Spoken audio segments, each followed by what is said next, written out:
Alright, everything looks good.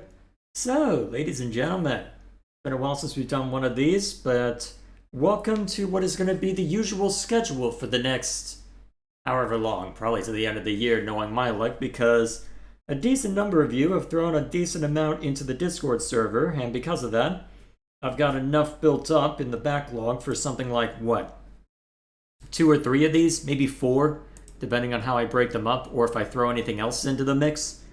So, by virtue of that, since that I also need more time to just grind on Xenoblade, given that we're in the end game for that one, gives me an excuse to do one on one week and then the other on the other week. So, we'll see if it works out that way. So, if you're new to the channel, every so often, chat bullies me into watching stuff. That's the short version, or at least trying to give my opinion on particular stuff. Sometimes I listen to them, sometimes I don't. Either way. So, we've got 3 videos from different regulars, and then one that I threw in myself. So we'll see how much we get through, but I mean, you threw a 42-minute video at me. I think we're gonna be here a while. Either way, so is there anything I need to see to in chat before we get started? Will we get through many videos today? Well, that answers that question. Let's see. Have you heard of the I Have No Mouth and I'm a Scream game? I have. At some point, it might be worth checking out since it is a point and click, as you say, but still. Sunburned Albino, this guy's hilarious. Well, we'll see if it ends up being a good video. Let's see, I wish chats were a bit longer. Oh yeah, you tried to fit a lot in that I have no mouth and I must scream video, huh? Well, comment, huh? Video, what? I'm out of it. It's been a long week. That's my excuse. And this is not my normal stream time, though it is going to be for a while. More on that in the end. So, Cuphead. We went through it a few months ago at this point. Made decent progress. Need to revisit it at some point, most likely on a variety night at some point in the not too distant future. Or distant future at the rate I'm going, but still, independent of those concerns, had a decent time with it. And someone wanted me to look at this ranking of all of the bosses from easiest to hardest. So I'll be curious to see how much I end up agreeing with this. But I guess the only way to know for certain is if we dive headlong in. Why is this only 720? You know what, never mind. Let's just get to it. Hello everyone and welcome to Sunburned Albino ranks every boss in Cuphead from easiest to hardest. This list will judge each boss by how difficult it is to get a grade A+ on them at regular difficulty because... Okay, so good that we're setting the standard that we'll be using, because it's one thing to just barrel your way through it as quickly as possible, but it's another to, okay, can you actually do well at it? Okay. I'm hardcore, but I'm not insane, and plain bosses on expert level can F to the U to the C to the fuck off. Let's okay. Let's get it. Number 1, the Root Pack. The easiest boss in Cuphead, the Root Pack is a collection of dirty crops that have no actual musical inclination, but have killed a few people. Well, to be fair, I mean, it is the opening boss, so of course it's killed a few people. Also, the video sounds fairly quiet on my end. Is it okay on your side? Let's see. Sound settings are fine on my end. What boss is easiest to hardest is taste? Well, let's see how much I agree with his taste then. You start up against a potato, I think. I'm no vegan. Who okay. hurls clumps of dirt followed by rubbery pink parry worms. He's your easiest chance to get 3 parries, but if you're in a hurry, you can kill him after the second one and face off against the onion, who despite supposedly having layers, only does one thing, which is cry bitter tears, some of which are pink. This is a boss fight that punishes you for being too good, because you can easily wipe out the onion with the super you built up on the potato before it ever launches a parry tier, and then you're out of luck against the non-parryable mind carrot. Okay, so it'll probably... But this is still the easiest because it's pretty easy to beat, even if you have to hold a little bit. I mean, oh no, not shooting for a bit. It does sound a bit quiet. Well, let's see. There's not much I can do on... Well, actually, here's what I'll do. I'll turn desktop audio up. That should work, because I'll turn it above 0 and see what happens. So...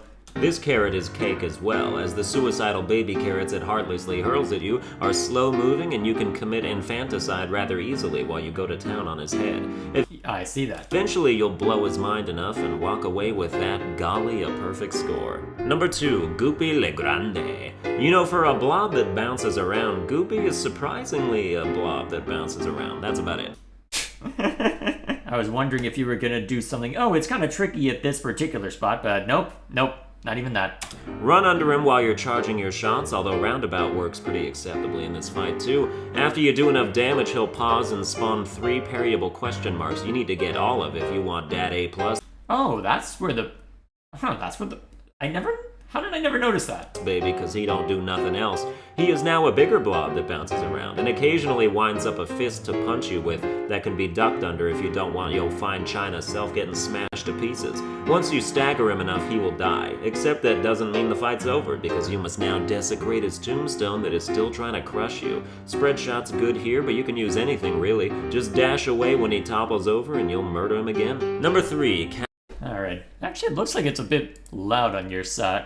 Looking at that, I'm gonna knock it down a decibel.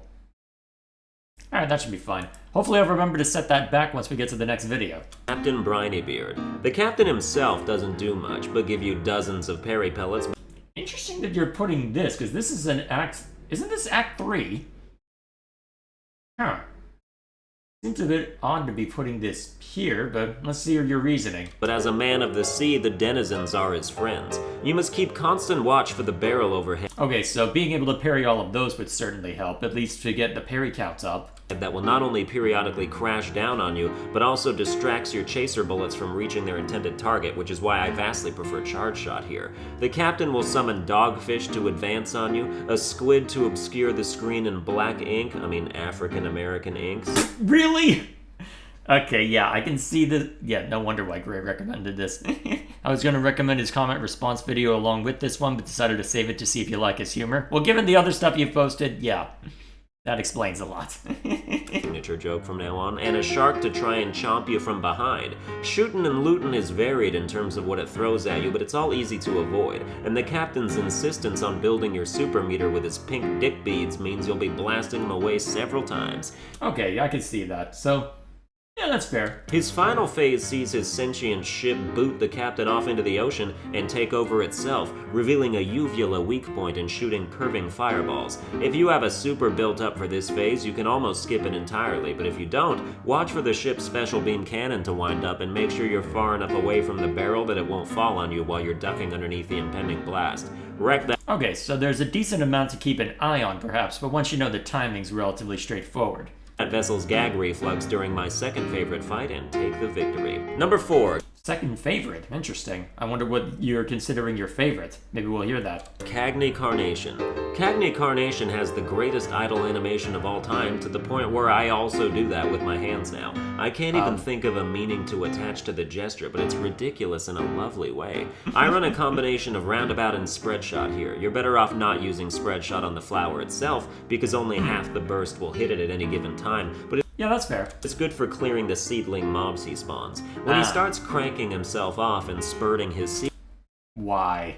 into the air, look for the pink floater Why? and parry that shit. If you're doing good damage, he probably only has time to do that once before he initiates his final phase, where he overgrows random platforms you're standing on while shooting saw blades. These saw blades are where your final 2 parries need to come from, so take care that you don't accidentally kill the boss before he shoots enough of them out. It's not in my nature to hold back, which makes this part frustrating, but still an easy boss all the Alright, fair enough. same. Number 5, Baroness von Bonbon. The most Really? Do tell. fun boss to say out loud. Baroness von Bonbon has her underlings do most of the dirty work for her, and they tend to fail miserably at being threatening. We have a runaway jawbreaker capsule machine with no health to speak of, a Pac-Man reject with less health to speak of. Okay, I see where you're going with this now, because the initial phases aren't necessarily too threatening once that you figure out the attack patterns. I'm starting to detect a trend here. A chocolate Belgian waffle that flies around and shoots pieces of itself at you. A Though there were a couple of these that gave me some trouble. man that I haven't decided is made of either cupcakes or ice cream that ass crashes, leaving waves of either cupcake frosting or ice cream. I feel like you could do better with the visuals to show off individual ones, though if you're looking to get the A... Well, if you're looking to show off just the A+ run, I suppose that would be difficult. Still, I'd hope you'd have more than one attempt to show off in that case. And a candy corn that treks vertically and horizontally about the map, leaving little candy corns in his wake. You'll randomly run into 3 of these henchmen each encounter you have, and the hard part is only going to be waiting around for Von Bonbon to send a little pink bean soldier out of her castle to get parried on. You really have to dial back the damage you do during the second and third minions because not all the bean soldiers are pink, and they don't come out very often. Once you wreck them all, the champion of eating her feelings will come deal with you herself. Okay, I'll grant you that one. That's a good gag. By riding her castle and throwing her head at you. The heads track your location and move a little at a time, so maneuver around them carefully. You can parry the rolling mince chute barrels at you, but they don't count towards the total. Also, just in general, keep in mind that if you want 6 out of 6 super rank on a boss, you can't just use EX attacks willy-nilly. It has to hit an enemy. Number Good to know. 6, Phantom Express. Okay, explain. Admittedly, I was just playing terribly when I did this, but that final phase really threw me for a loop every single time. Choo-choo, motherfuckers. I thought the Phantom Express was relatively difficult until I discovered Charge Shot and Roundabout. I mean, Roundabout I agree with, but well, to be fair, I don't think I've ever used Charge Shot, so do tell. Jump up and down backwards during the first phase with Roundabout to hit virtually every eyeball and do great damage, pausing only to smack those pink jack-o'-lantern soaps out of the sky. This game has introduced so many new phrases into my vocabulary history. The ghoul will go down, and you switch to Charge Shot for the rest of the encounter. Even if you're... Okay, so the idea being is that you're not... So that's how you're trying to lay on damage as quickly as possible. You're focusing more on survival in that case, just saying, okay, take the shot when you can, but otherwise don't fret over it too much. Okay, that makes more sense. If your card is in the wrong spot, you can still dodge the skull hands if you stand in the right spot, so just keep aiming blasts at the head and that part's easy. It'll now be replaced with 2 cookie heads. Move your cart to the left if it ain't there already and go to town on the left head, and it'll be dead by the time the right head finishes its lightning breath. Parry the pink skulls if you need to, and it's too bad you don't have any jack-o'-lantern soap for the rinse and repeating you'll do for the right head. Now the final phase, which can seem drawn out and frantic if you're yeah, just a bit. Using a garbage weapon, but you've got Charge Shot, and it takes literally 4 of those to kill the heart, long as 4. What have I been doing wrong? Okay, it's the Charge Shot DLC. That sounds broken. you're not missing, you won't even have time to get hit. Number 7, Jimmy the Great. Jimmy's got a ton of weird-ass phases to his...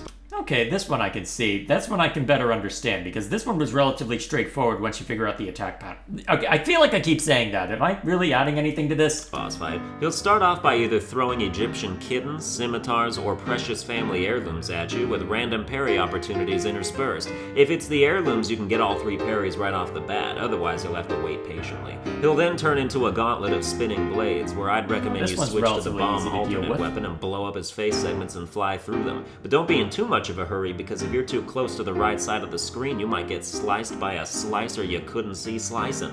Once you've finished rustling his jimmies, a joke that is better written than spoken, he will yeah, just a bit. naturally become a giant tongue thing in a sarcophagus and shoot planetoid ornaments at you amid some charging zombie ghosts. This is all standard fare. If you're Okay, the deadpan delivery is what makes that one. still looking for your next parry opportunity, look Charge Shot is base game? Okay, I did not use it enough then. no further In that I didn't use it at all, as I've said. than the next phase, where he replaces himself with a Commando Pinocchio that fires energy bullets from his fingertips that are occasionally pink. This one has strings, and they are definitely holding him down. All the while, Jimmy's hat is overstaying its Well, technically they're holding him up. He's not on the ground, but shh. welcome by a huge margin, slowly meandering towards you like a stranger in It Follows. Easy to get away from, but there's a sense of dread knowing it's always out there, inching its way closer and closer until you find some poor soul to have sex with, and What?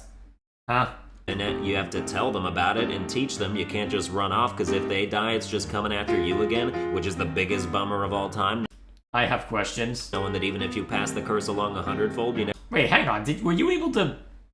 Hold on, I want to see that after again. you again, which is the biggest bummer of all time, knowing that even if you pass the curse Hang on. Shouldn't that have hurt you? Am I misunderstanding how the shrink works? along 100-fold, you never know in a few years when all of your subsequent sexual stand-ins could have died and left you unwittingly vulnerable once again. I have questions. Anyway, Jimmy's last phase has him be giant with triple pyramids who shoot one at a time in a quad beam fashion. If you find yourself unable to get out of the way of an incoming laser, I don't know if this is smoke dash or an inherent plane ability, but you can mini dodge perpendicularly through a beam if you Okay, I guess that answers that question. time it properly and clench your butthole real hard in the process. I typed way too much for this one. Number 8, I noticed. Grim Matchstick. If you have the lob shot, you're golden for this fight. You only want to do a Really? little damage to start while Matchstick is shooting his parry holes at you, so we'll keep doing them until you get 3, because you'll have no further chances in any of the other phases. Yeah, that sounds about right from what I remember. Once you do, you can Although I'm surprised that you put this so low given how much the dragon gave me trouble. Although to be fair, we're a third of the way in now.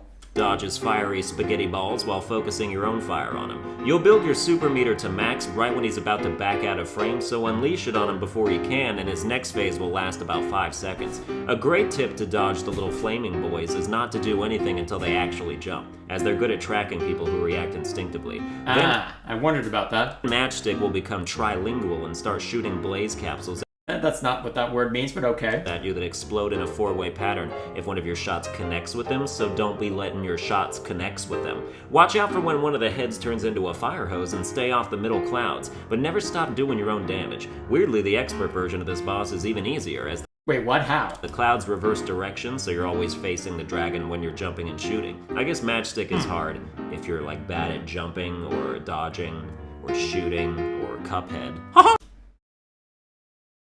No comment. Number 9, Hilda Berg. Like the disaster she was named after, Hilda Berg is someone I would also like to see on fire crashing into shit.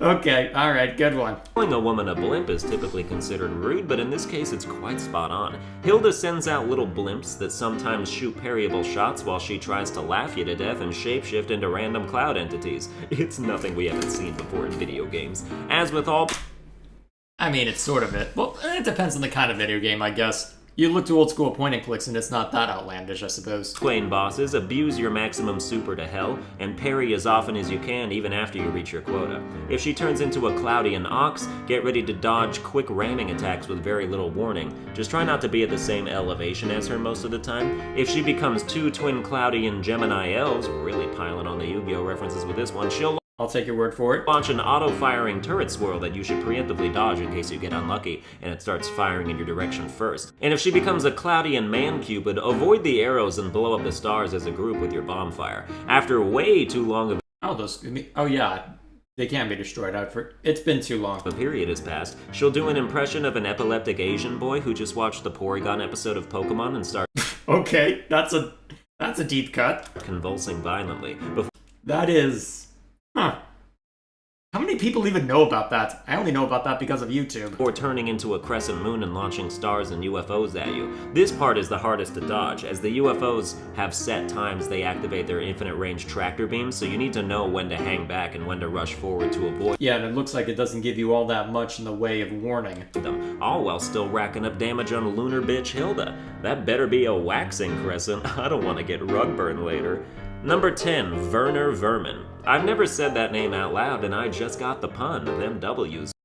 This is throwing me off. Mr. Vermin I hear it a lot. Well, you also spend time on YouTube. is a German mouse in a tin can battle tank that fires mini bombs How old is that episode at this point? and small pieces of occasionally parryable garbage, although you may not even see that attack, which will force you to accrue all 3 parries on the final phase. Not the worst thing, and to be fair, honestly, I'd consider this one easier than the dragon, but either way. I'm a fan It is definitely close quarters. I guess if you're trying to avoid everything, I could see why it's up here, but still. of the lobber weapon on this fight, as it can rack up enough damage during certain sections to skip otherwise deadly attacks. After Vermin reveals Hang on, I just realized there was stuff bouncing in the background while he was doing that big attack. Was that because something else was going on incidentally? the final phase. Yeah, look at the I'm stuff a over fan here. of the lobber weapon on this fight, as it can rack up enough damage during certain sections to skip otherwise deadly attacks. After Yeah. Vermin Bit of a bounce to that. I don't know if that was unrelated or because of something going on in the background, but still. When reveals himself, there will be an upper and lower plane for you to stand on, and you should never be on the same one he is unless you want to get Charmander to death. Bottle caps on poles will continuously spin into the playing field and give you small but meaningful gashes, so maneuver around and switch sides as necessary. You may have noticed some big eyes watching you as you duke it out with this rodent, and after you blow up his tank, Vermin is eaten by a giant cat. And by giant, I mean normal sized, but we're small, and that's a lesson in perspective, boys and girls. Sure. This is where you switch to spread shot and just pummel that kitty's face. Yeah, this part's relatively simple. You just keep firing until it dies. His claws will come at you from one side or the other, but avoid the falling debris. It's just an open window to attack him. He'll spawn mice ghosts that throw energy balls towards you, and when they hit the ground, they split and shoot horizontally, so be mindful. Some of them are pink, and that's where you'll get your missing parries. Once you kill him, it is revealed that Vermin was controlling the robotic cat the whole time. What a genius! Though that also means the mice ghosts are real dead mice, who were probably enemies of Werner, and I think you've just done a good thing for the world of Cuphead by ending him. Number 11. The cat is in the background. Oh, I'm aware that the cat is in the background, but I don't know if it's because of the because of the ultimate attack or because of the cat. 11. Beppy the Clown. Straight from the land of Stephen King, Beppy is here to run you over with his tentative bumper car.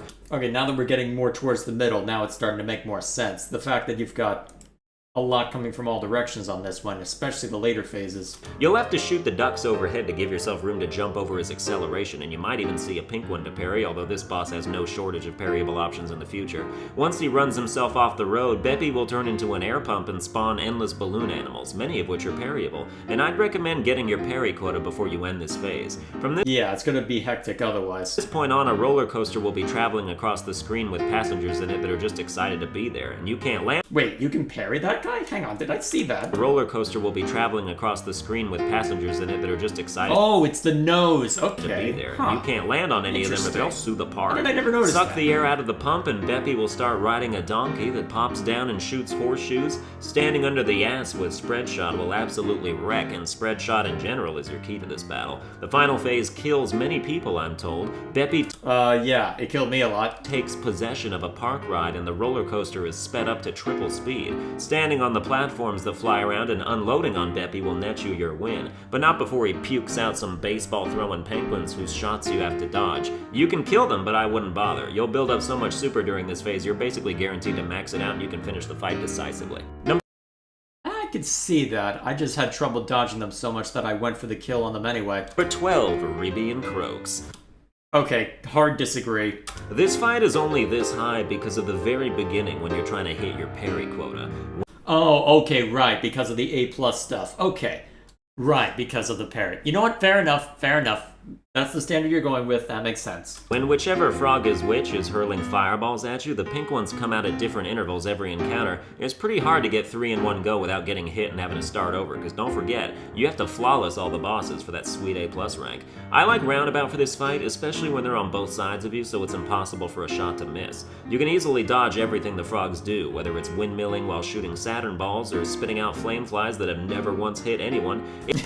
Pretty much. It's when both I don't think they even hit me. frogs put Potaro earrings In before someone goes back and checks the tape. on and fuse together into a slot machine that things get a little more trying, he said, without batting an eye.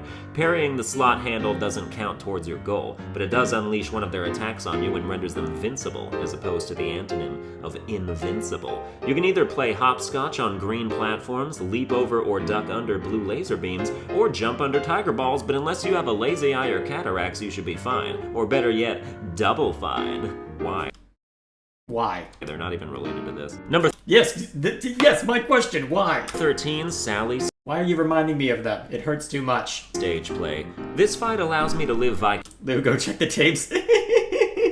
Have fun! vicariously through Cuphead and do what I'd like to do to most thespians. Spread shot is your friend once again, as despite appearances you can safely stand half an inch from Sally at pretty much all times and point blank her to death as she jumps up and dives past you like a moron. Sally is a real bummer to wait for parries on. She rarely fires the heart that does it here. The second phase is the same as the first in terms of strategy, only with child labor babies paid in milk bottles throwing their compensation at you, which I have to believe is some kind of SAG-AFTRA union violation.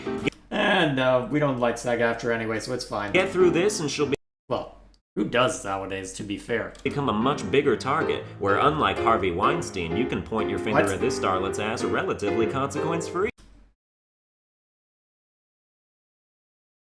I'm just gonna not say anything.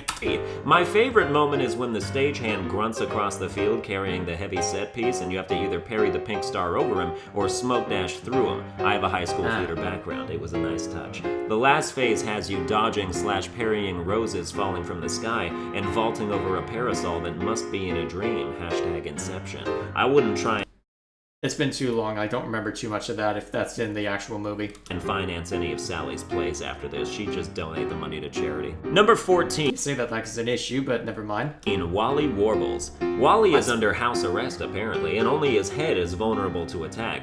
When he's not shooting Yoshi's multicolored children at you, he's sending out little birds, rank and file. Well, to be fair, this is, what, the third easiest of the flying phases? Fine, I'll let it go. Where the last one in the line is always easily parryable. In fact, Wally has some of the Oh, I wasn't gonna say anything, well... Sorry, I'm getting distracted by chat. I'll just leave it alone. most parry opportunities in the game if you don't count King Dice. He also does a thing where his head turns into a hand that fires a triple shot of bullets. If my head could turn into 3 fingers whenever I wanted it to, maybe I wouldn't be alone. I don't know how to take that. We're moving on. After you make him mad, he'll start molting his feathers and spraying them every which way. Oh, hang on a sec.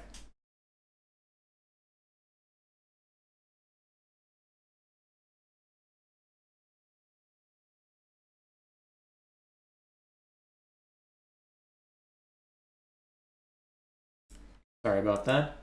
Someone needed something. Okay. But as with all bullet hell sections of any game, 95% of the clutter on the screen is irrelevant. Focus Yeah, that's fair. on what's immediately around you and keep that fire button held down. Once he runs out of feathers, he'll Benjamin Button his way back to a chick and surround himself with eggs, so now's the perfect time to get him pregnant. He'll What? periodically shoot a little laser bullet you can parry while you're I have questions. weaving in and out of his ring of hatching death. Get past this to stretch him out bare on a gurney while his head becomes a trash can and hurls, you guessed it, trash at you. How did I don't remember the trash can part. Did I just not pay enough attention? To be fair. I would be more focused on the bullet hell part. If my head could turn into a garbage can whenever I wanted it to, maybe I wouldn't be alone. Oh, it doesn't work No, that doesn't work as well. twice. No, it doesn't. His little birdie paramedics are the most likely to hit you, especially the one nearest you. Never be directly above it, but their moral dispositions as medical staff do a quick 180 when they start salting the chicken after you kill it. Fucking cannibals. Number 15, King Okay. Dice. The Dice Man is more of an experience than a fight, since there's at minimum 3 mini-bosses before you can tackle the big bitch himself. Yeah, that's Rolling fair. dice moves you along the roulette board, and while the HP upgrades are in different places each try, the mini-bosses are always located in the same slots, and HP ups don't matter when you're trying to get an A+ rank anyway, because even if you end the boss with 3 HP left, it still just counts the hits you take. If you want the easiest mini-bosses to get there, I'd recommend first rolling a 2 so you can beat up the poker chip boss with charge shot on Yeah, that makes sense, because that was by far the easiest one that I ran into. like what I did in this video for some reason. Then roll a 3 so you can beat up the swinging domino boss with charge Oh yeah, that one's also fairly easy. shot. Then land in the middle of the Actually, considering this is the second to last, and yet it's still in the middle of the pack. Although, to be fair, we haven't hit the robot yet. third section so you can beat up the magic 8-ball boss with spread shot, and then slow your roll for a second. Get it? Dice? Fuck. No. Watch out here, because as soon as you hit the dice to land on the end tile, this sucker-punching biatch will immediately put his hand down to the left middle of the screen, so if you thought you were gonna back up and admire your parrying handiwork, oopsie, there goes your perfect run. Happened to me twice.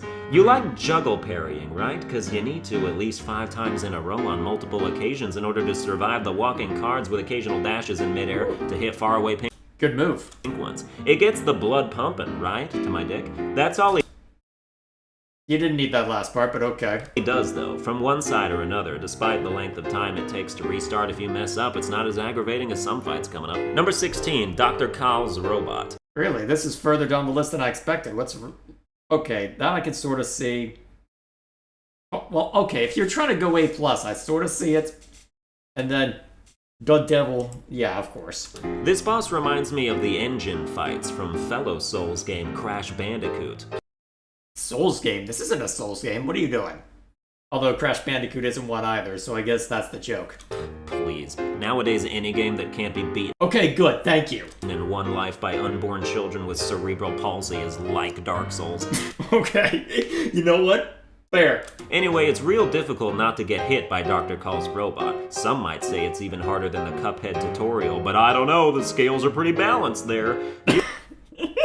Okay. You know what? It's a Cuphead video. I should have seen that coming. Good, thank you. You have to keep the midsection alive until you land 3 parries, so I first take out the bottom ship launcher and then move up to the laser antenna while incredibly skillfully and sometimes flounderingly dodging all the shit that's on Sometimes flounderingly, that sounds about right. the screen.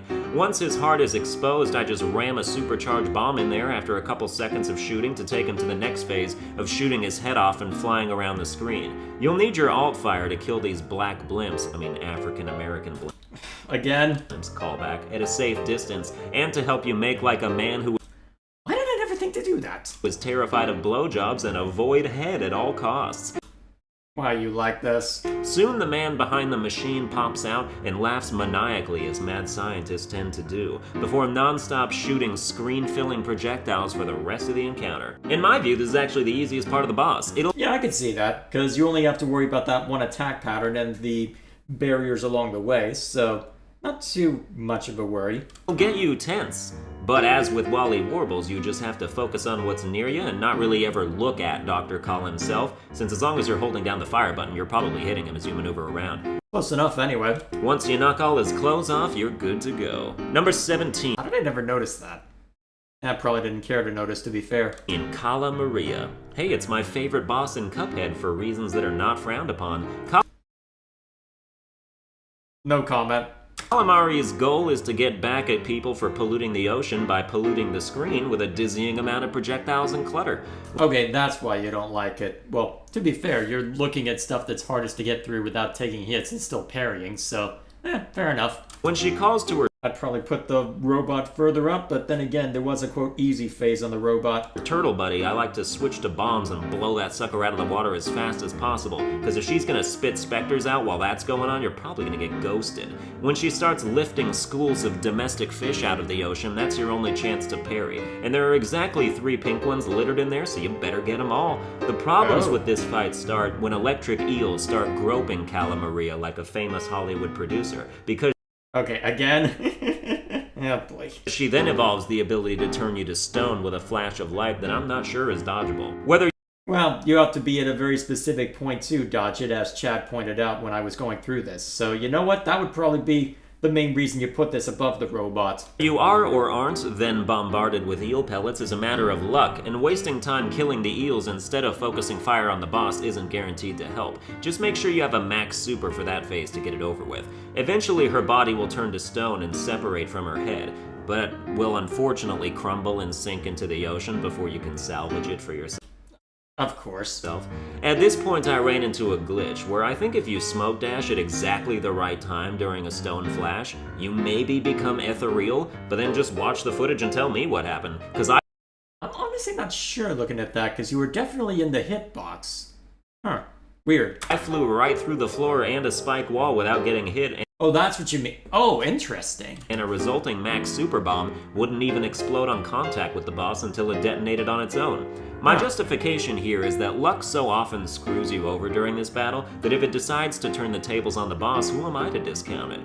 Fair enough. For the record, I had A+ calamari before, as you can see from the report card. Number 18, Rumor Honeybottoms. Honeybottoms sounds like something Harvey Weinstein would nickname a woman he's about to get Okay, you've done that joke 3 times. It's starting to get old. casted in a movie, and rumor is what those situations were classified as for 30 years. Ayy, this bumblebeeotch is the CEO of a company whose workers are not very thrilled about being there and welcome death. The watchman you start out against moves and throws bombs in a specific pattern each time. And that looks like you used that to get all your parries. Makes sense. So it's important to trial and error until you learn where to stand to parry the right projectile each time while you're unloading on him. You should try and get 3 from the first phase, because once Honeybottoms pops out of the HR department, she might not do a pyramid attack that nets you more parries before her final phase kicks in. Yep, that makes sense. Always stay out of the middle when you don't know where she's coming down from, because she drops from there with the least amount of warning and will probably clip you as she starts spitting out bullet bills that are pretty frantic to dodge. Careful. Yep, there's a very particular pattern you can use to avoid them, and it can be tricky initially. When jumping above one, you don't accidentally hit one above you. Her easiest attack is when she spawns a couple pink spheres that can be parried, but purely as a dodging maneuver since they don't count towards her total. I feel like that's one of the... I feel like the one when she's on the side is... Well, the other side is harder, but never... Well, easier, but never mind me. You'll know she's about to transform into an aircraft when she pops out of the middle and begins to read a book, which is completely far-fetched to me because we all know women didn't read in the 1930s. Okay, I'm not gonna say anything. I hope you have your super charged up and are prepared to use it immediately, because then it'll only take a few high-risk charge shots to end her. Number 19, the Devil. The hardest boss in Cuphead is the Devil. I was all set to make Rumor my hardest boss until it actually came time to try an A+ Lucifer himself, which took a strong half an hour because he's a giant dick. Between his desolately spaced out parry opportunities to his occasionally unavoidable damage, the Devil... You can duck under that?! Huh. Okay. Devil is a motherfucking liar. I'm embarrassed, but I actually didn't know you could duck under his arm clap attack until like 15 minutes in. I thought you had to time your jump and dash perfectly, which sucked because he'd sometimes slow his arms down just to fuck You can duck under it! with you. His parryable spells are the attacks that have the strongest chance of hitting you, whether it's the fireball wheel taking half See, even chat's forgetting, and they give me grief for being terrible all the time. a second to spawn a fireball directly where you're standing to shoot him, or the swirly ones that scatter the flames in hard to avoid places as they come after you and you're still getting happily chased by these stupid imps all day.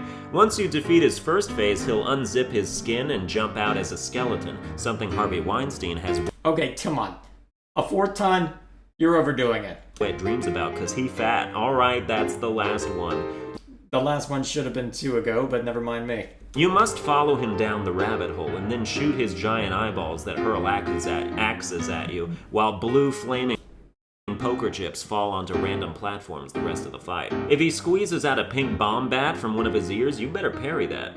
Not only for the quota, but because if you don't, it will explode half the screen, and you will have to start over. Beyond that, his next phase introduces these flying monkey things, whose skulls they shoot are sometimes pink, and where you'll get your third parry from likely. But you have to dodge a lot of shit here. Spread shot helps keep the blue spinny That's probably what took a lot of the time for you, huh?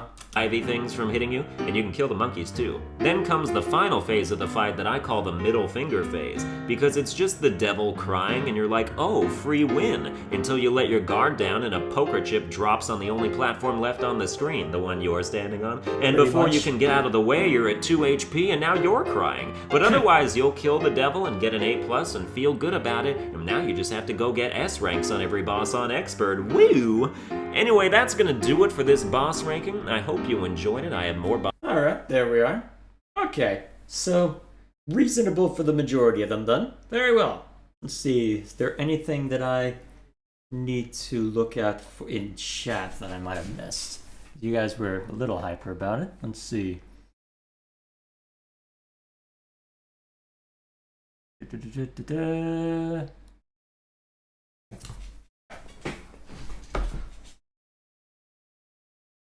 Alright, there we are.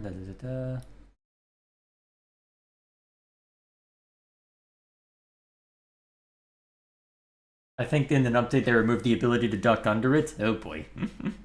Although, when did this video come out? October 17th? Okay, I'm gonna turn Steam back on and check to see when the DLC came out. I'm gonna mute desktop audio in case it bleeds through. Come on, Steam. I'm not thrashing you that badly. Steam. Ah. Update. Fair enough. I didn't go back to my Linux partition just for you to go haywire. Come on. Okay. Cuphead, the delicious last course. And this was... Huh. That can't be right. It's 2022. That can't be right. Hang on. When did it show up on Steam? Huh. 2020. Was it available earlier as a Kickstarter thing? Huh. So yeah, many moons later, huh? Fair enough. Okay.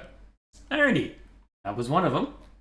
Okay, what should I do next? Let's see. Do I go with the same topic, or do I... I don't know, the tutorial is the hardest boss in Cuphead. You know what? If we're already on the topic, you know what? We'll go out of order. Because seeing the Cuphead stuff, Lou recommended this one. So, here we are. Why are game journalists so bad at video games? This is going to be an interesting topic because the obvious thing is to look at, hey, look at the Cuphead footage. Look at the time, I think it was Polygon, tried to play Doom 2016. There are many and varied examples of game journalists being dumb.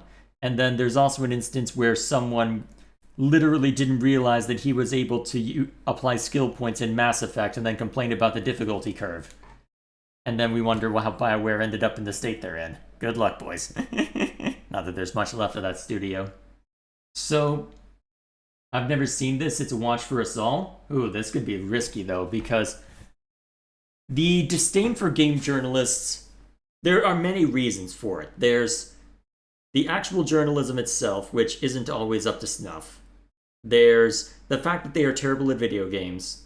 There's a common belief that a lot of game journalists get into the field because they want to make it big at somewhere well known like the New York Times, but they end up pigeonholed into gaming and are then bitter about everything. And then there are the culture war reasons that get mixed in there too, because a lot of them tend to have a particular bias, as does the editorial slant, and that rubs people the wrong way. So there could be many and varied reasons, but if we're focused just on why are game journalists so bad at video games, it may touch upon them, but I guess time will tell as to how it turns out. Time will tell as to how it turns out. Alrighty, so we'll see how the audio balance on this one is. I've set it back to normal. Let's see, the Cuphead guy, his name is Dean, by the way, is the same guy who was awful at Doom and Mass Effect.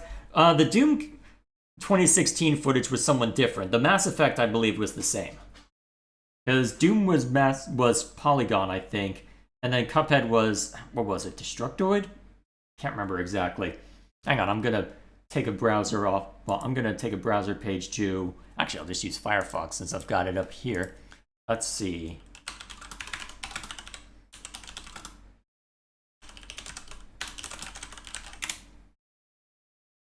Okay, so, yeah, it was Polygon. And then... Okay. Game journalist plays Cuphead tutorial for 26 minutes. This video is private. Aw, come on. Why are you like this? Come on.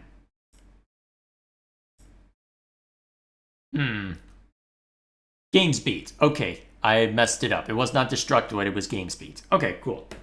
Well, at the time anyway. Either way, that's getting off tangent. So, bit of a risk that because someone recommended this without looking at it, so we'll see if I get extra restricted, right? Games journalists have a reputation for being slightly, terrible Slightly terrible, yeah, pretty much.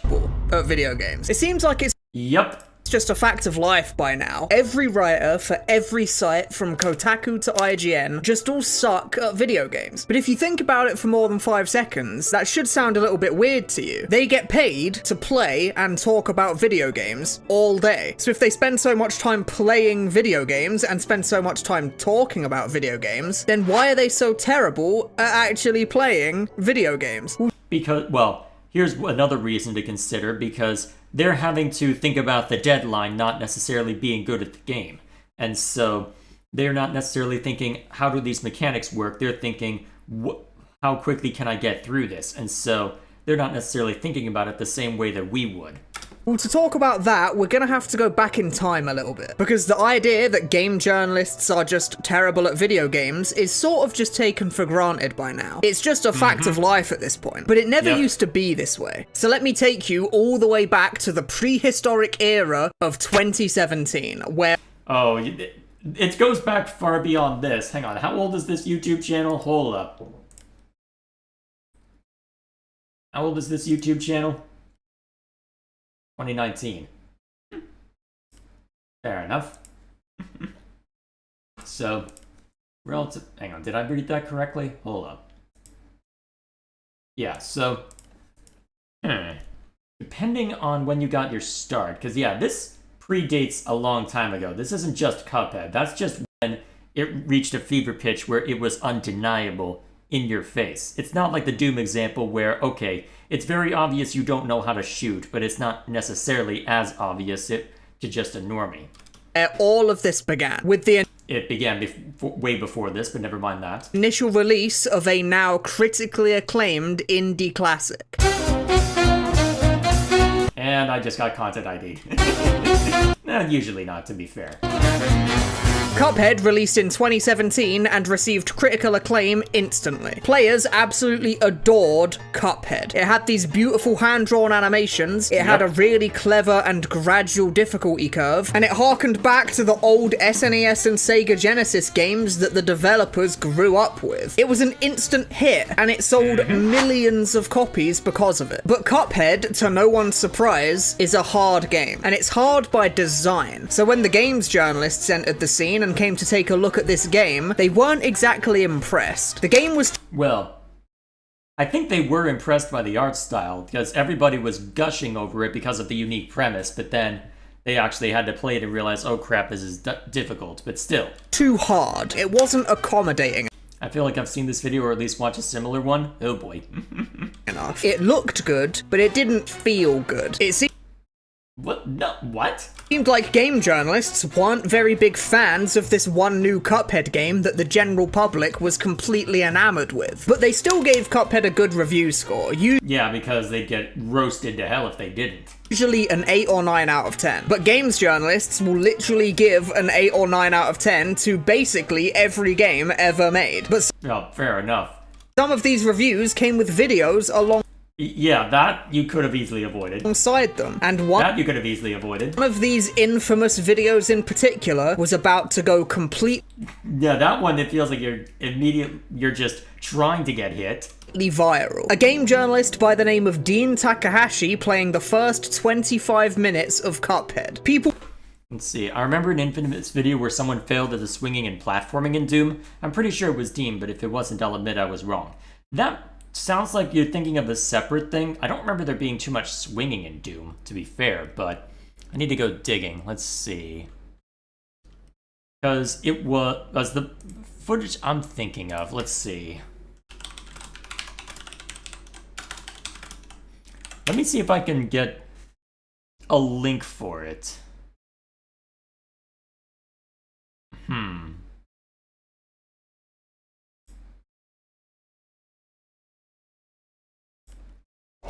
Oh, I think I did. Okay, let me get a... Alright. Give me a sec. Alright, let's see if let me pull this up here real quick. Let's see if I can at least get to the part where you shoot. Okay, I mean... Need I say more?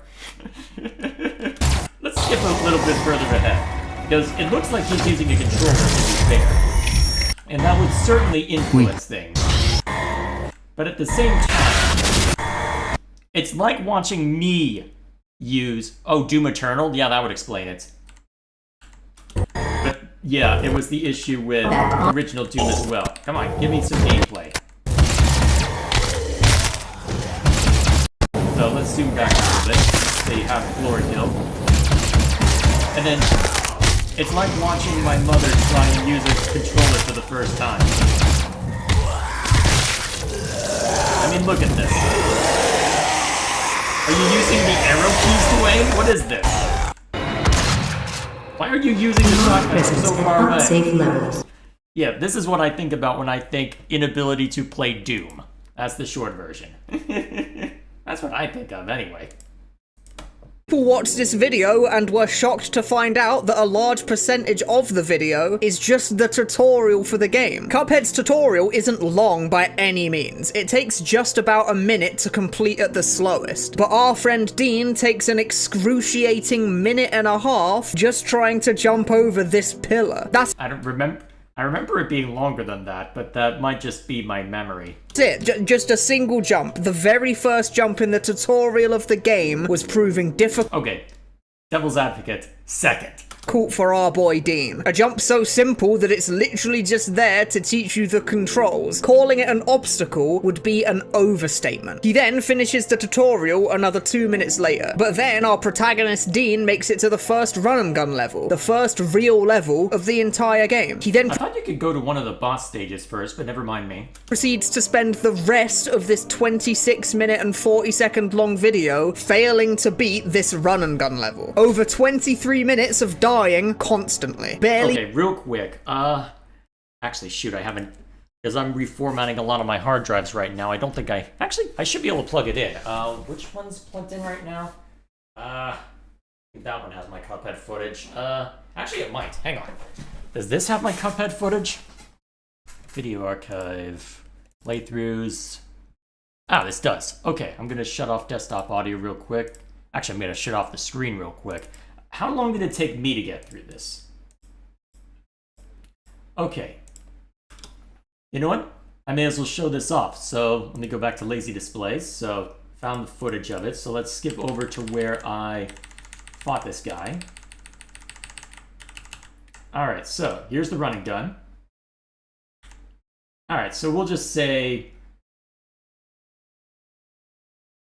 Alright, 12:16. So... looking at the footage, he spent almost all of that time in the initial field, so let's skip around and see how long it takes me to get through. Alright, so there we are.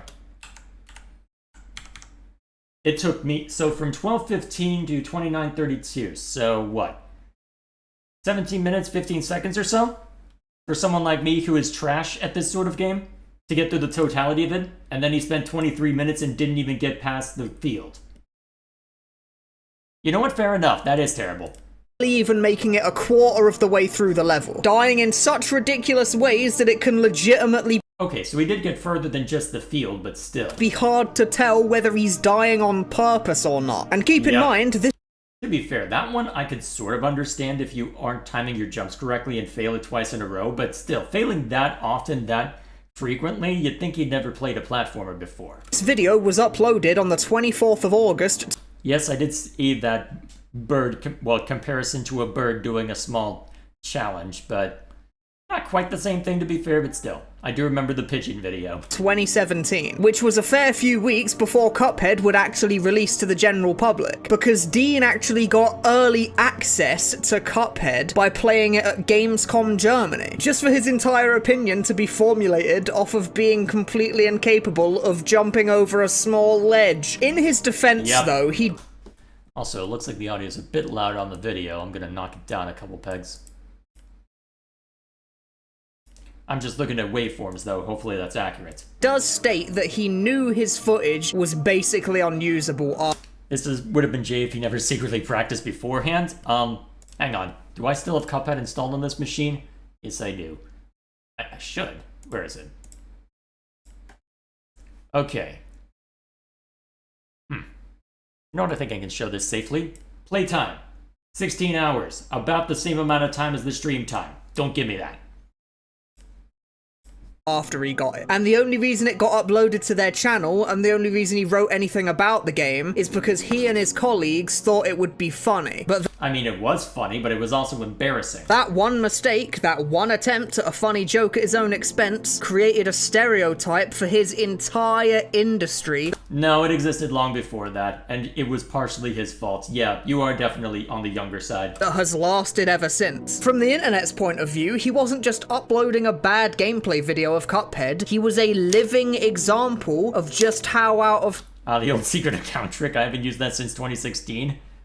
I'm not that well off. touch game journalists are, and how excruciatingly terrible at their I also have the spending habits of a broke college student, so don't even start with me on that. jobs they are. Completely by accident, Dean had created a stereotype. And as much Well, still. As I hate to be on the side of the hate mob on the internet, it's kind of hard to blame people for arriving at the conclusions that they arrived at after watching this video. This is a person who is paid to play and talk about video games every day of the week. They are technically a professional video game player, and yet they can barely walk in a straight line in a Well, okay.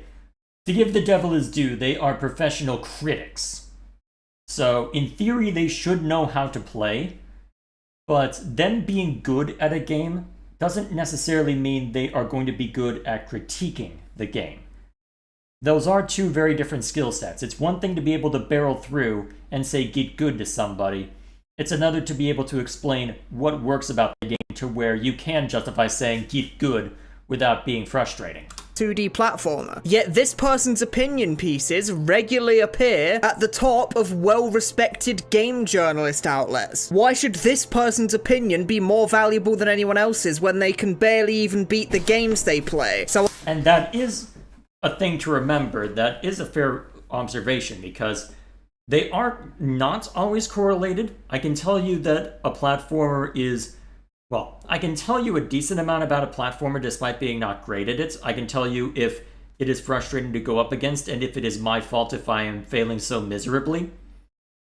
I can't, but the fact is that if I'm unable to beat it entirely, that does lead to questions of, okay, do you understand it to the point where you can actually properly talk about it?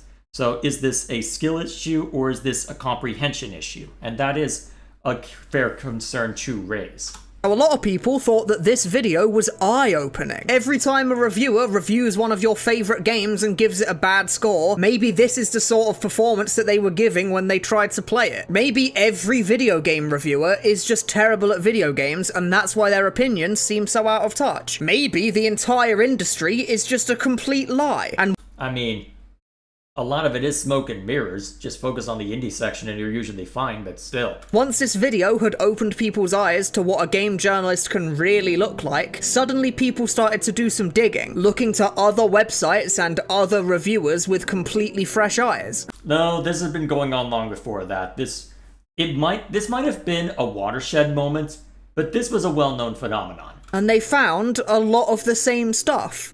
The Polygon example I brought up. Games journalists just being terrible at video games. Actually, here's a really fun one that I remember seeing. I don't know how much of this is true. This is just what I heard.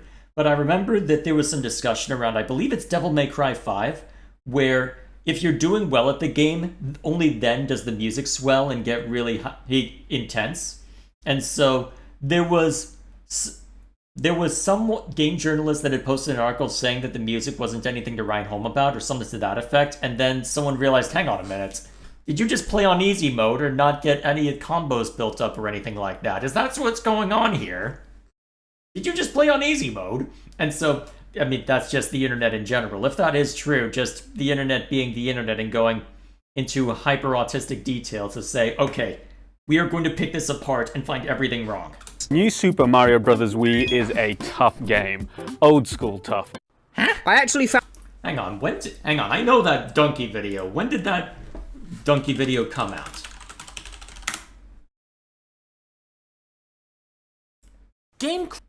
Yeah, so I watched this video a long time ago. Okay, that was about when that happened. So, remind me again when Cuphead released? Store page.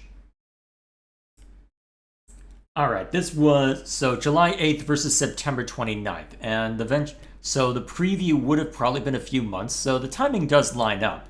But this is something that was well known for a long time. Actually, it looks like it's the same exact image, so are we sure this isn't just, what's it? Are we sure what you've created here isn't just the donkey video, but less funny? And to be fair, Donkey's video was other people's commentary, but in a silly, well, told in a silly, concise manner. So either way, nitpicking and just saying, okay, everybody's inspired from everybody else. Never mind me. Found one example myself while researching this video, although this one's from after all this fiasco actually happened. Just listen to this GameSpot journalist describing SpongeBob Battle for Bikini Bottom as difficult. All you need A SpongeBob game. to do is stand on a button. and that button opens a gate for you to bowl a bubble into so you can progress. The only problem is that during SpongeBob's wind-up animation for bowling, he walks forward. That means you fall off of the button, which closes the gate and prevents you from... The one time I have someone to say I'm taking a swig from my water bottle, of course. So, just step back and don't stand directly on the button when you're doing the wind-up. Basic bitch logic.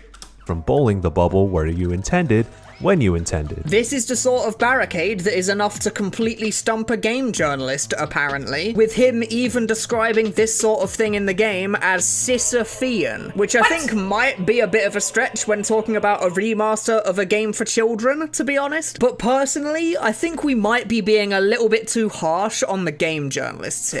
No, we're not. We are not.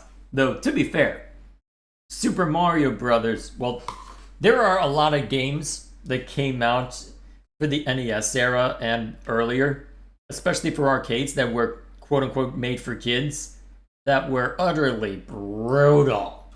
Because yeah, you're right. Some of them really are just terrible at video games. There's no doubt about that. But this issue gets made even worse by the industry itself and how that industry operates. Because being a game journalist is more than just playing games and talking about them.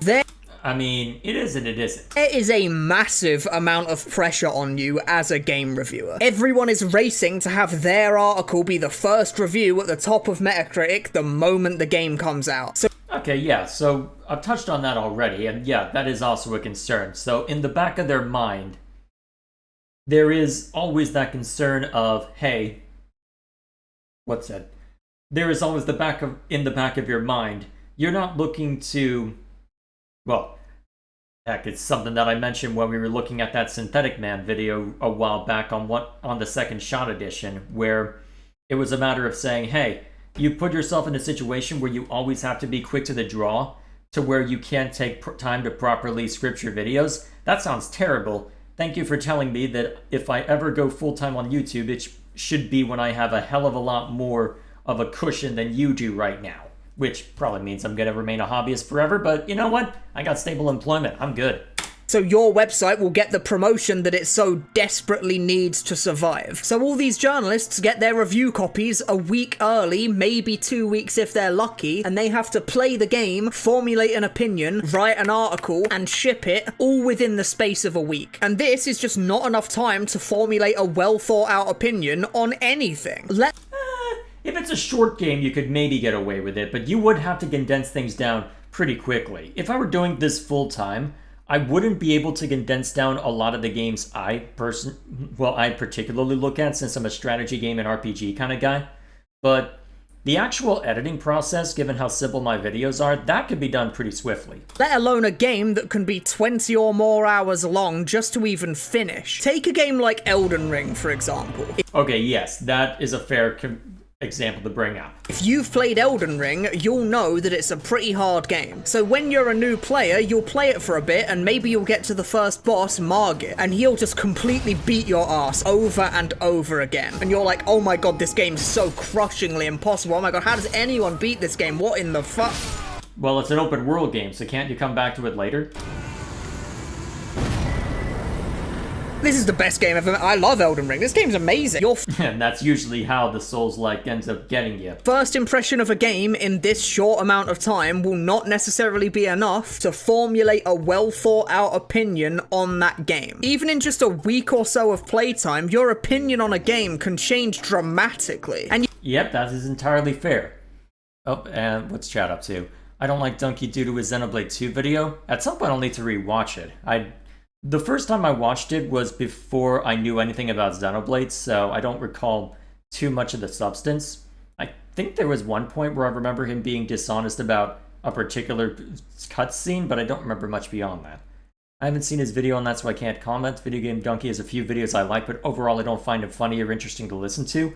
He was better as a comedian, because I discovered him during the League of Legends days, where it was stupid humor done right. Let's just put it that way. It was a guy who was being completely ridiculous in a way that I would never play.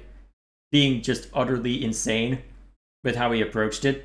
And that was what was appealing to me back then. Just the unadulterated, I'm just going to do what I want and do all sorts of crazy things when I'm over here treating the game semi-religiously.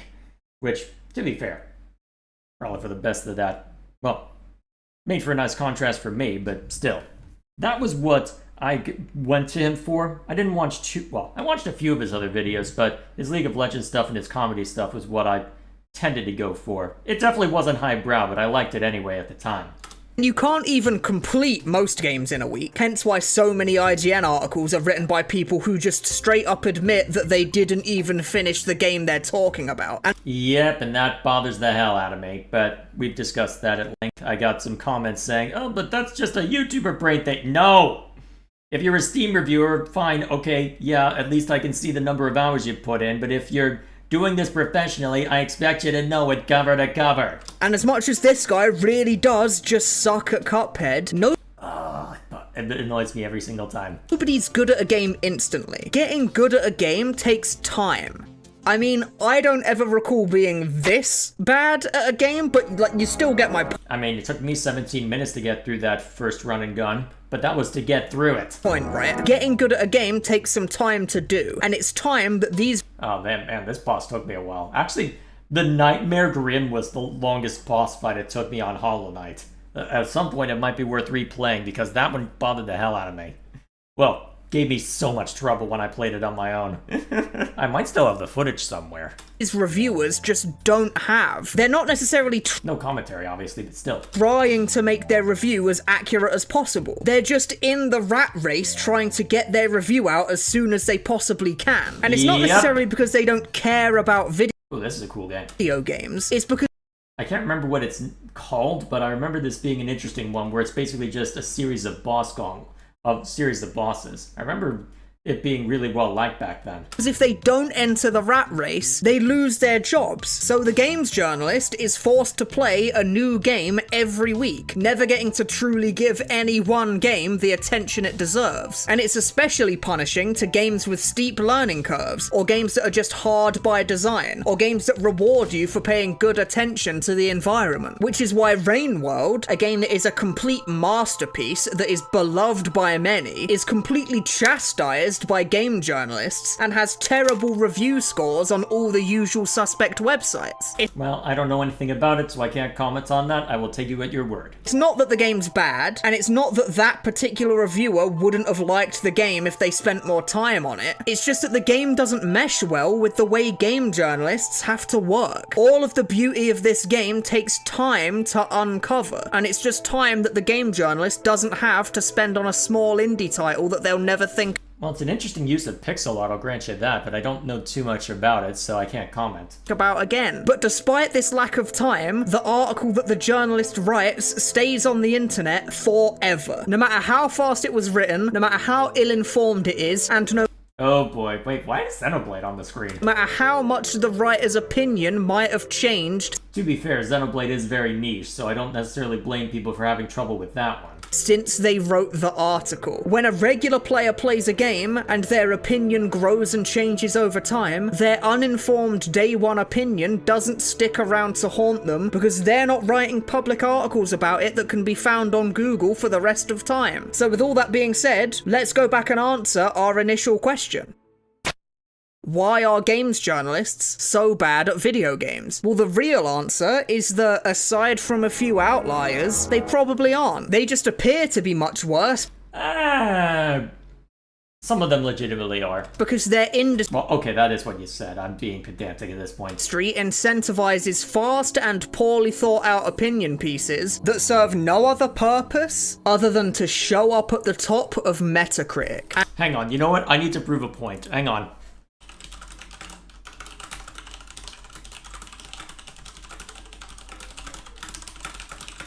I know this still exists somewhere. Okay, hang on. Okay, you know what? I need to prove a point. Here's the other reason. Game journalists, for whatever reason, I know this is probably going to be an outlier, but let me just go through this. Hang on. There is a particular line that needs to be highlighted. Here we are. This is a game website. All video games are stupid, of course. That whole thing of you're not really shooting terrorists or winning the World Cup, you're just pressing buttons is patronizing and simplistic. But every now and again, you come across a game that has so little emotional connection to who you are. Why are you writing for a video game company? Why are you writing for a video game outlet if you have that opinion? You have so little emotional connection to who you are that you end up standing there gazing at the screen and saying, I'm just pushing buttons and my life has no meaning, to a slightly bemused PR person. Why are you here then? Why are you here? This is what people think of when they think of game journalists, and this was what, 2015, I think? Bingo. 2015.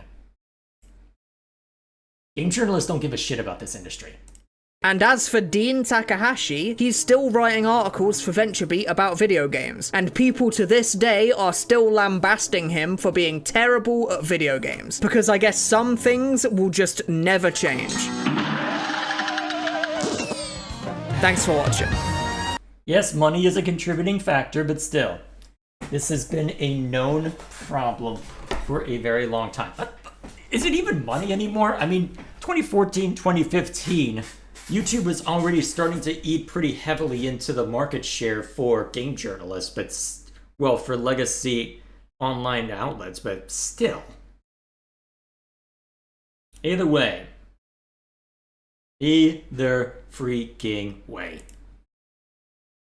I still remember when Total Biscuit did audio just going through that Polygon art. Well, what was it? It was the Polygon article for Rock Beat 4. Just doing it in a snobby British accent. Oh, it was glorious. I might be able to find it somewhere. I should go dig that up and play it, remind myself at some point. I miss you, Total Biscuit. Either way, is there anything else I need to see in chat? Okay, there's Lou reacting to more of what I said about having the spending habits of a broke college student. Yes, the secret trillionaire trick. I've never used that move in any area because I'm broke. Let's see. And then... yeah, Elden Ring is open world, so you could grind until you're over level for any boss you're struggling with. Yeah, that seems to be the general tact. I mean, I've done that strategy twice on Silksong now. I do need to double back at some point, because I finally did get another... well, what was it? I finally did get another, well, hit point, but still. Finally. Find that GIF? Which one? Oh, the we've got to have money GIF? I can get myself a copyright claim for that, so you go find it. To be fair, if it's just the GIF without audio, it might be okay. And to be fair, it's short enough, it's probably fine, but either way. So, next one on the chopping block. We're gonna be here a while, boys. So, when gamers got gaslit. I have no idea what this is. I have no idea what this is gonna be about. So, all I know is that Gilgamesh really wanted me to watch it. So... sometimes a good story gets in the way of making a good point. False information is easier to run into than ever before, and what's worse is that sometimes a false narrative can get more traction than the truth simply because it makes for a better conversation piece. Where are you going with this? No, The Lion King didn't rip off Kimba the White Lion. The OVA that everybody points to prove this was made after The Lion King. That's the ripoff. But it's a better story to say that Disney stole their most famous movie from Japan, so just say that instead. Now, of course, lying is fun and awesome, and you should do it all the time, but... well, it depends on who you're doing it to, I guess, but still. But sometimes a lie gets so big that people don't even realize they're lying anymore. These instances where a good story is prioritized over accurate information are cases that I find fascinating, and have covered a few times in the past. We talked about how Chaotic never really had an explosive story worth covering up when the game was discontinued. We talked about the whole saga with Sega Technical Institute being put through hell to make Sonic Extreme. Or maybe they weren't, I don't know. Yujo Friendship's rulings, these were all treated as gospel for years.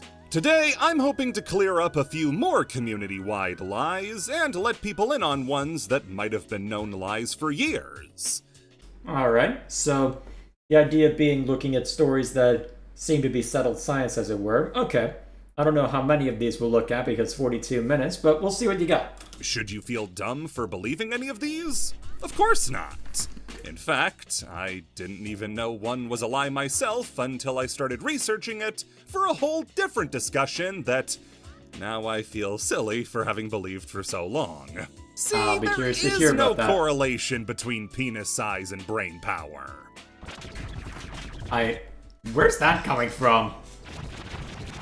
To start things off, let's clear up a rumor that I helped to perpetuate.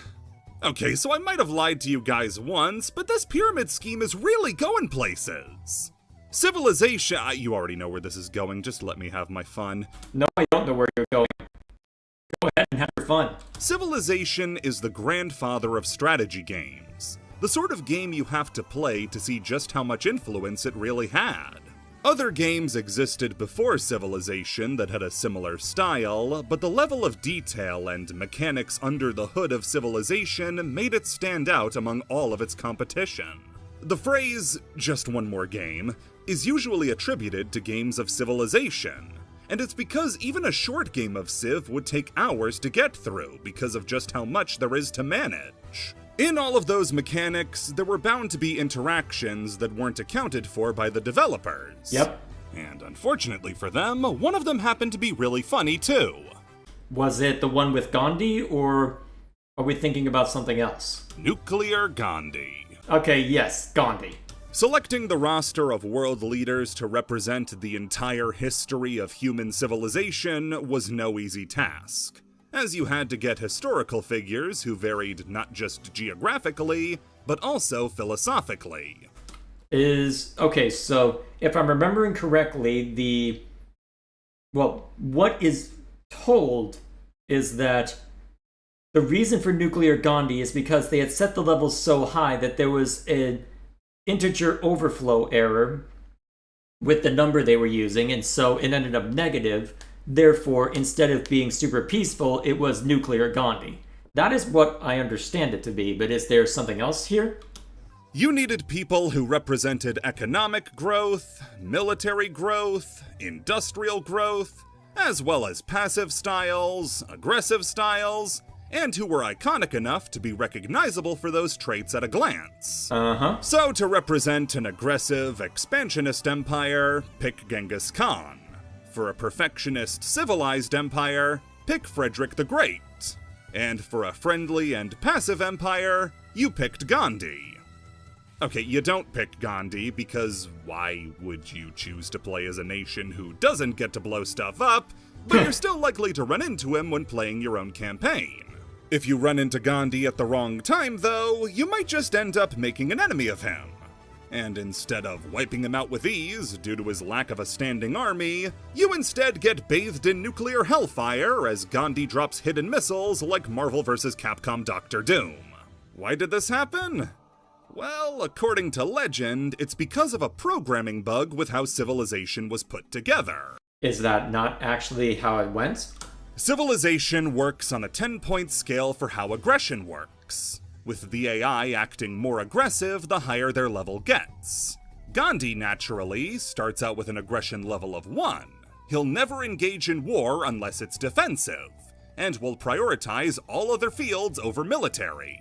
However, if Gandhi were to shift his political system to democracy during the course of a game, something strange happens. See, in Civilization, democracy, as a political system, has the attribute to drop any civilization's aggression by 2 when shifted to. Yes, so so it's a negative value which loops back around, but depending on how they were saving the integer, is that where he's going with this? But since Gandhi's already at a 1, subtracting 2 from that leaves him at -1 aggression, which is a negative integer, which the game can't read. Due to integer overflow, the game would boot him to the highest aggression level of 255. Because of that, Gandhi would immediately lose all reason and funnel his whole civilization into the production and use of nuclear warheads, as they're the most destructive weapon in the game. The Nuclear Gandhi bug became so popular that Firaxis, The company making the Civilization games decided to include it as an intentional feature going forward, making Gandhi still the peaceful figure we know him as, but giving him the chance to completely snap at any given time and turn this into a game of Fallout. As funny as this story is, and how ubiquitous it's become, to the point it's actually impacted the franchise, it's all wrong. Then what's the actual truth? Like, not only is the story itself completely fake, the rationale for why it works this way is also incorrect. Yeah, because you would think that if it was an integer overflow, depending on how it was saved, I guess that would be the real question. How is it saved? Because is it even a number that's allowed to go negative? Because depending on how it's saved, and with the programming languages available at the time, negative numbers weren't always a guarantee. So what was the truth then? See, the idea of the game working on a 10-point scale to determine aggression is giving it a little bit too much credit. In reality, it was a 3-point scale. Nations were either friendly, neutral, or aggressive. It's much more simple than the made-up version makes it seem. As well, because of this, Gandhi is not exceptionally more peaceful than Hammurabi or Abraham Lincoln, who also have the friendly tag. They're all the exact same. What's more is that the aggression level of the AI isn't some infinite exponent. It has a cap, and that's 3. Remember, friendly, neutral, and aggressive. Every integer past 3 would simply be treated as 3, since the game is only coded with these 3 static levels. A value of 4 would be treated as aggressive. 10 would be treated as aggressive. 225 would be treated as aggressive. I know, the bigger the number, the madder the Gandhi, but that's just not how programming works.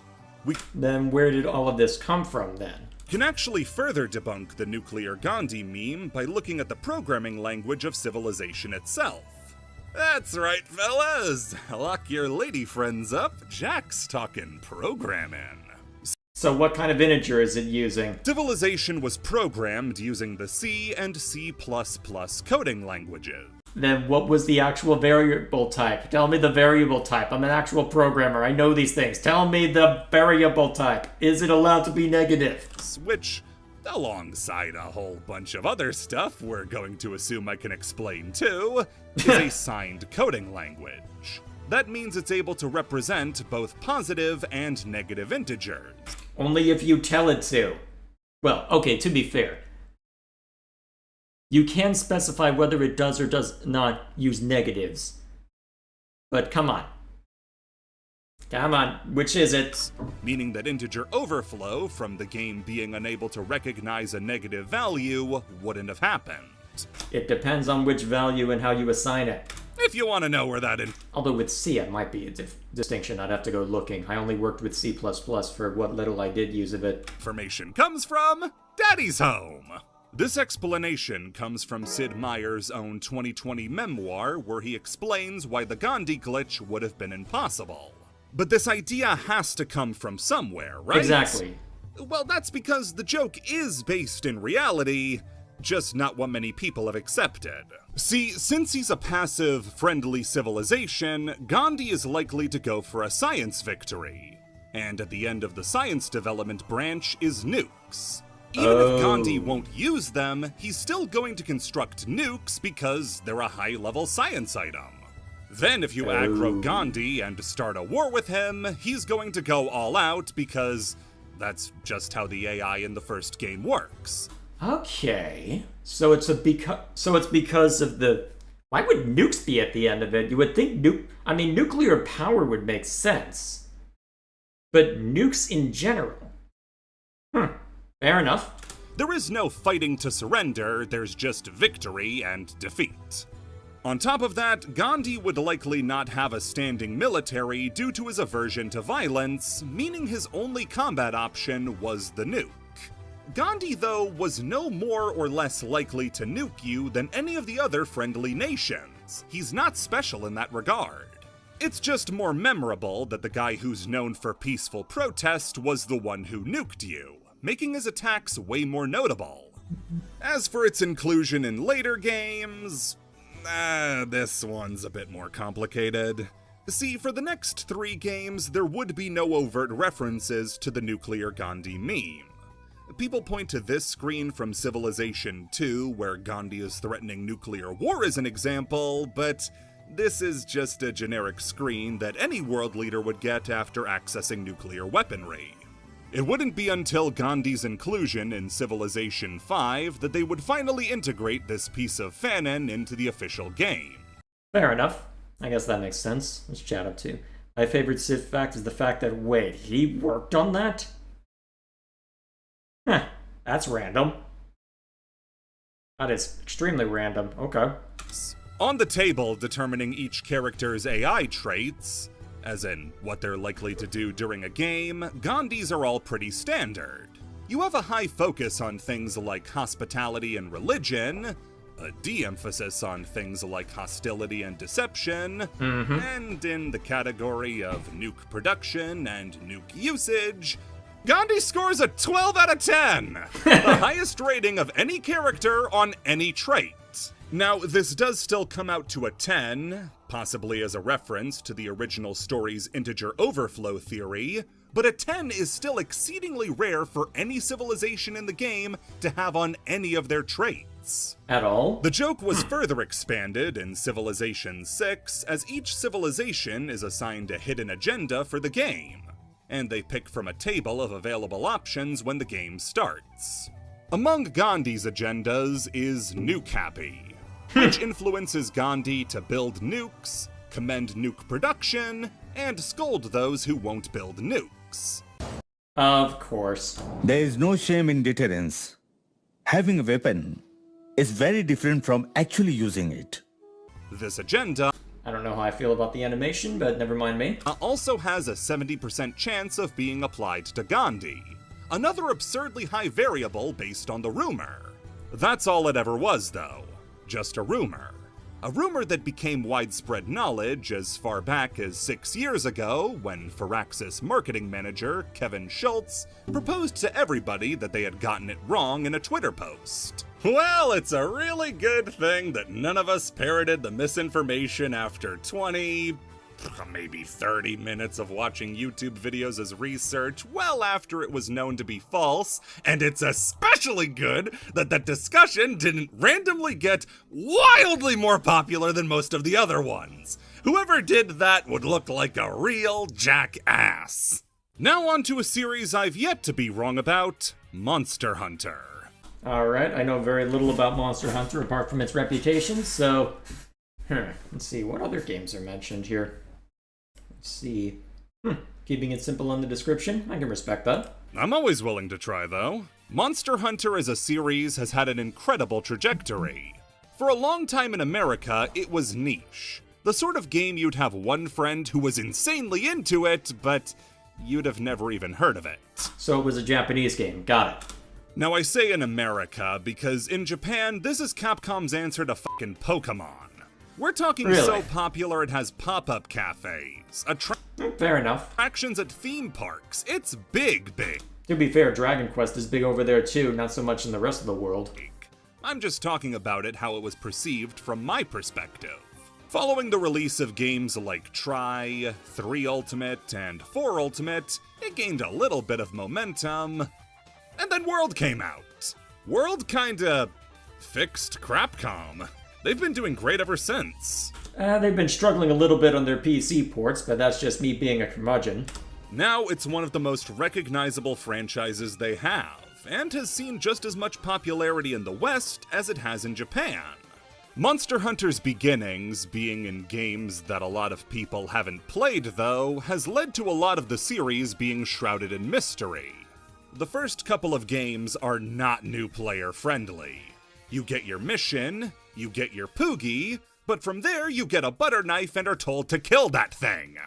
So, typical, well, obligatory, it's the Dark Souls of blank comparison.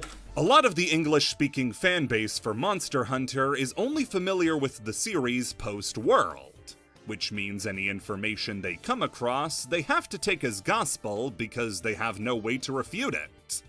This resulted in one of the funniest fandom breakdowns I've ever gotten to see.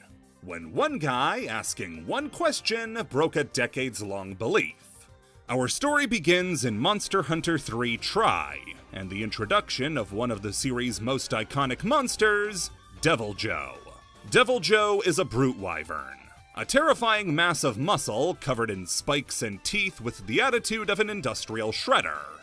So the usual then. Devil Joe has a lot of unique traits for a monster in Monster Hunter, the most infamous of which being its nature as an invader.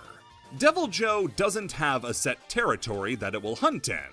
Whereas other monsters have only 1 or 2 biomes they'll appear in, like Diabolos only appearing in deserts, Devil Joe goes wherever it wants. Oh, it's a honey badger. Got it. This is because if something tries to stop it, he'll eat it. This manifests itself into gameplay by having certain high-ranking hunts be invaded by a wandering Devil Joe looking for food. No matter where you're hunting, you have to be wary that a Devil Joe might decide to make itself a problem, and it makes him one of the most dangerous monsters to encounter. He's not just seeing the sights, though. Devil Joes are one thing above all else: hungry. And they will try and eat you, so they will be very aggressive when pursuing you then? Devil Joes need an extremely high amount of food due to the stresses of moving a body that big and how high its body temperature gets. Devil Joes will eat literally anything they can fit in their mouths, like a pelican. Smaller, docile monsters, larger, dead monsters. Devil Joes will get so hungry they end up killing monsters you're currently hunting and dragging them away. Devil Joe will even take chunks out of monsters you've pinned down and trapped. And if the trapped monster is another Devil Joe, it won't hesitate to cannibalize one of its own. You're better off letting him feed too, because the 2 main variants for Devil Joe, Savage Devil Joe and Starving Devil Joe, are both triggered by it being unable to eat. Oh, okay, interesting. So, from a gameplay standpoint, that sounds like a fascinating little nuisance to deal with. How difficult is it to take down, I wonder? So, is it more the nuisance that shows up and just gives you some trouble and goes on its way, or how much does it have a tangible effect on your, well, I guess for lack of a better phrase, day to day? Interesting.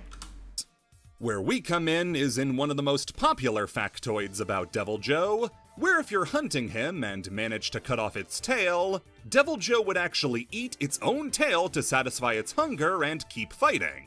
This was a fact nobody ever questioned because it seemed like the sort of thing Devil Joe would do. It's a trash compactor, of course it would see its own severed limb as more food. There was ample evidence that this was the case. I mean, if it's going to cannibalize itself, that would make sense, but is that not actually the case? In the form of videos and photos that showed Devil Joe eating its own tail. There was even an official Capcom video released in 2013 where community member Deadeye Dave mentions Devil Joe eating his own tail. And for some reason, this interview was conducted with the in-game chat. He will eat your poisonous meat. He will eat other monsters that are dead. He will eat captured monsters. He will eat his own tail. Wow. This became an accepted part of Devil Joe's mythos and a common joke in the Monster Hunter community. Memes and animations were made showing Devil Joe eating his own tail. Everybody knew that was something he did. Until one day in 2022, when a user named BandLagiacris spoke up. Now, BandLagiacris, now Band Gamoth, is nobody to f*** with when it comes to Monster Hunter. The man is one of the single biggest contributors. Let's see, in older games, players discovered charms and crafted decorations. Now in World, it's the opposite. Is this from a video that you're pulling from? What's this text for? Contributing factors to the preservation of Monster Hunter lore. He does extremely deep dives on the ecology and entomology of individual monsters, citing guidebooks. Okay, yeah, this looks like it's pulling from his video, so... Yeah, you probably should have chosen... Well, does that text feature often in his videos? Because I feel like you should be trying to avoid any instance where he's got text up, because that's going to confuse people. That most English speakers have no access to. He's helped moderate the fandom wiki, he's been a source cited on all matters of the series, he's up there with somebody like Nomad Colossus when it comes to being as big of a fan as you can be of a game. So that made what he said in 2022 all the more worrying. On October 22nd, he put out a simple tweet asking, "So does anybody have any footage of Devil Joe eating his own tail?" What? This one question temporarily broke the Monster Hunter community. People brought forth the common examples of Devil Joe eating his own tail, only for them to fold under more intense scrutiny. A common way to fake a Devil Joe eating his own tail video was to take a piece of meat, which Devil Joe will eat, and then place it under his severed tail. Then angle the camera in a way that obscures it and makes it look like Devil Joe is eating his own tail. Other examples include having a hunter pinned down by Devil Joe while near the tail, making it look not just like he was eating it, but there was an animation specific for it. It went so far as people editing the texture sheets of meat in emulated versions of Monster Hunter Portable 3rd to hide the meat and make it seem like Devil Joe was eating his own tail. This specific bit of sleuthing was done by Flyan2, whose video on the Devil Joe tail-eating mystery goes into even more detail than I do, and is well worth a watch even if you're not a fan of Monster Hunter. The community had been forced to face the fact that Devil Joe not only doesn't eat his own tail, he's never been able to. So then how did the fact get spread around like it was? Well, it's a combination of two things I mentioned earlier. The relative newness of a lot of the fan base, and the plausibility of the statement itself. Well, with how you've described it, if he's willing to cannibalize his own... Well, if a Devil Joe is willing to cannibalize, or be a cannibal, then it would make sense that he'd go for his own tail, but still. A lot of fans have never played earlier games that Devil Joe appeared in, like the 3rd generation.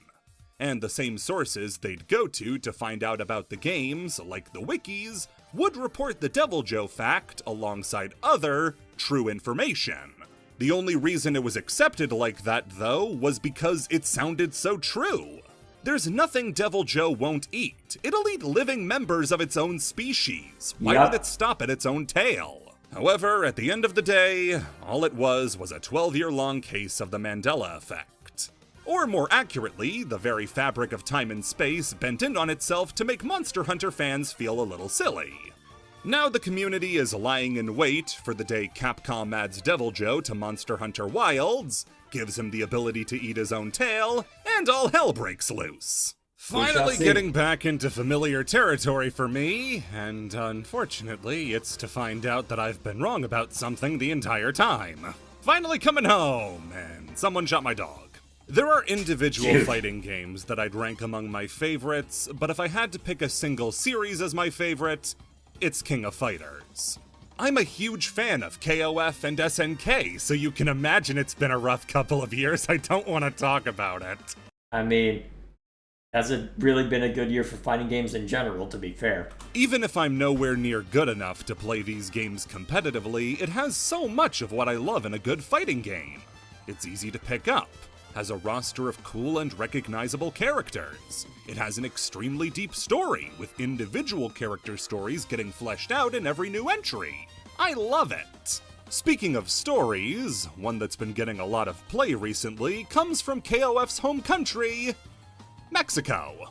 Just like how all the best Tekken players are Korean and all the best Guilty Gear players are trans, Mexico has an enormous concentration of KOF players. Delete Mexico? Actually, I don't know if anyone's seen that video. Hang on. I need to find the Delete Mexico video. Hang on a sec.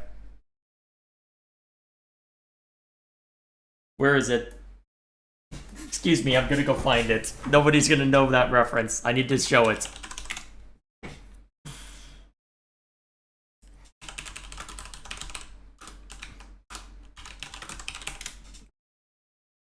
Here we are. Oye, carnal. Okay, here we go.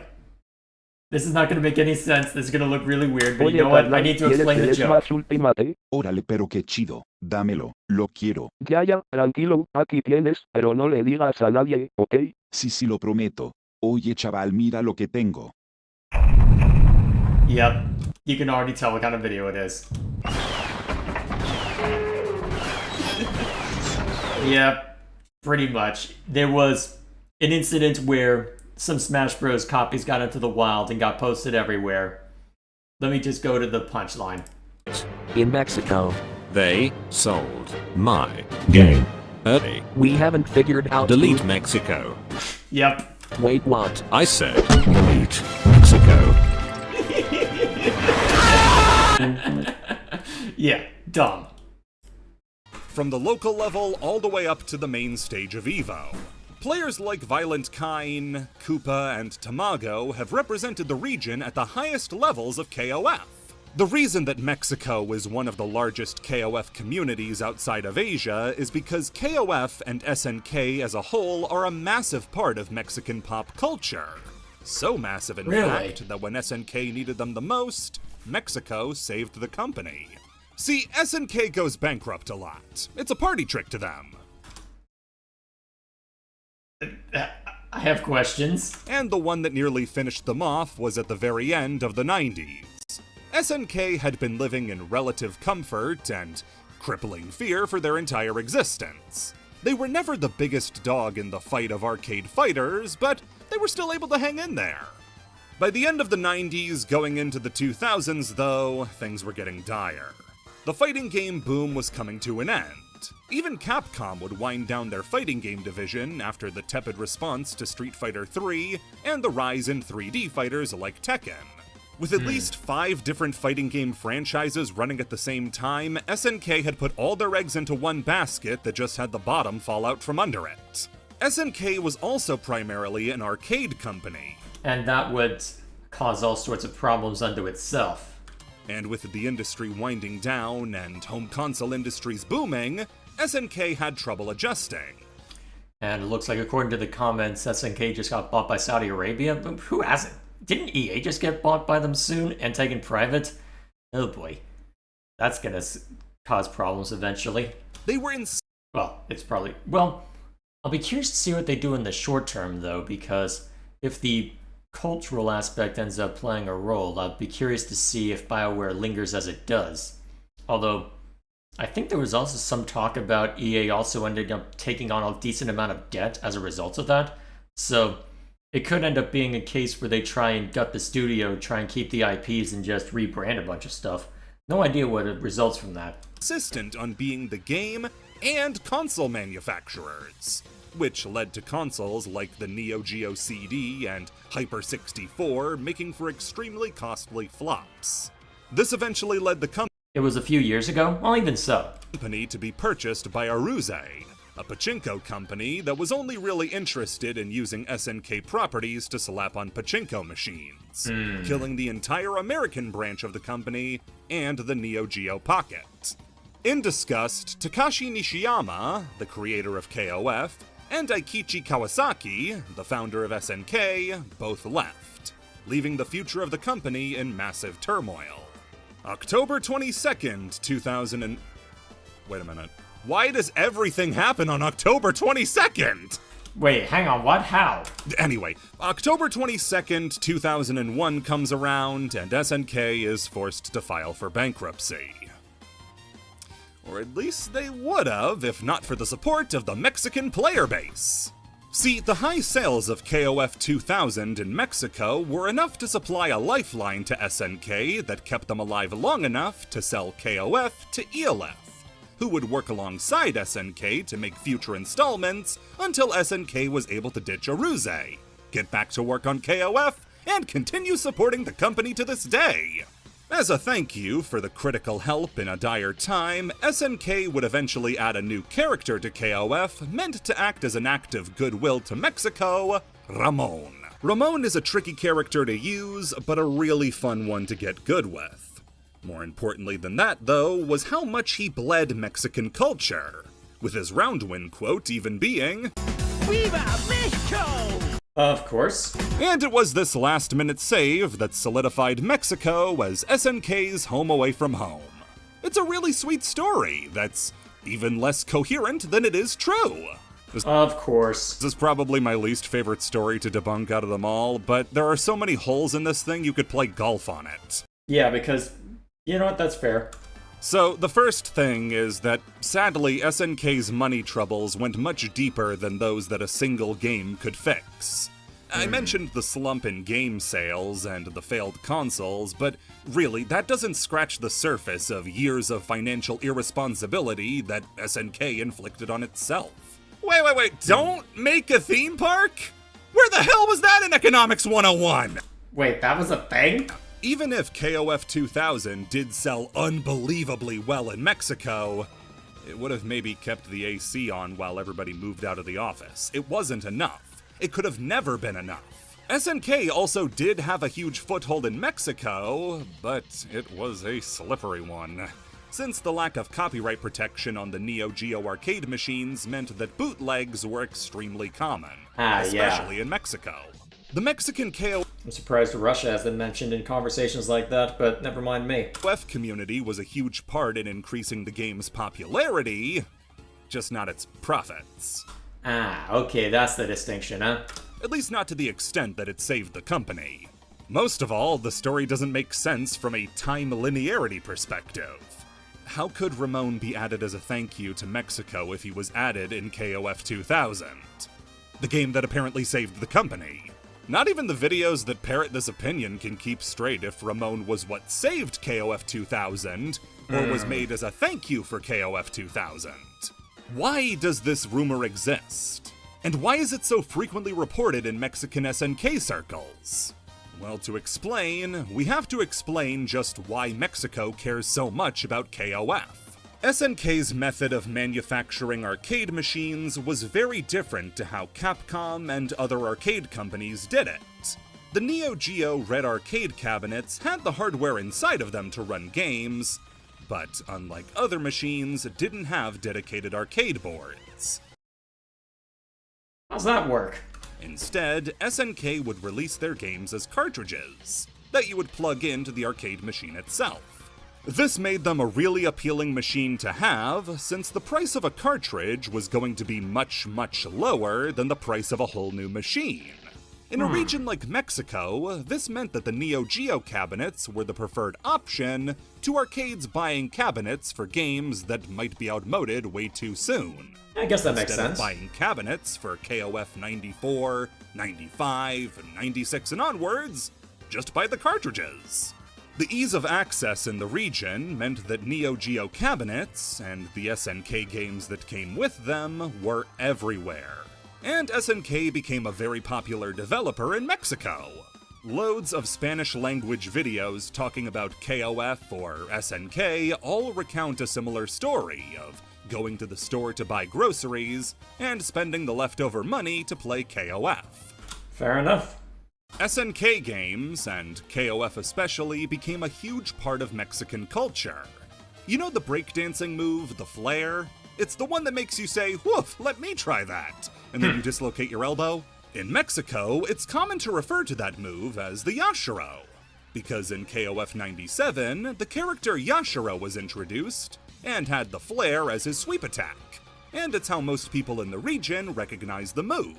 A popular phrase in Mexico when it comes to fighting games is prohibido jugar con Rugal, translating to play of Rugal is prohibited. In KOF 98, the boss character Omega Rugal was made playable, and the term is telling people, don't play Rugal, you bitch, you fucking bitch, genocide cutter me again, see what happens! You know a fighting game character is overpowered when a sitting governor is asking people not to play him. What? Hang on. You know a fighting game character is overpowered when a sitting governor is... Okay, I don't have... Actually, you know what? I'm going to throw that into Google Translate real quick. Do I still have that other tab? No, I'll just do it off to the side then. Okay. Let's see how much of that I can throw in here when I don't have any... Let's see.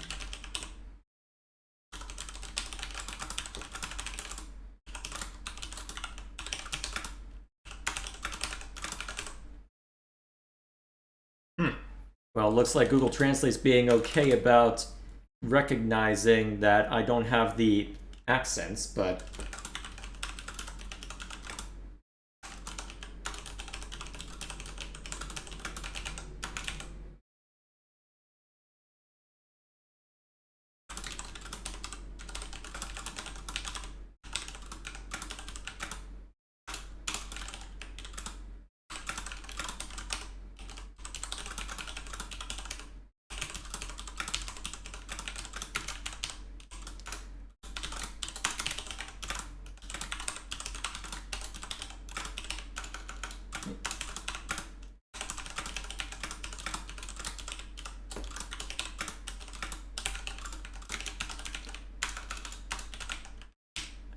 Yeah, I guess it does say that.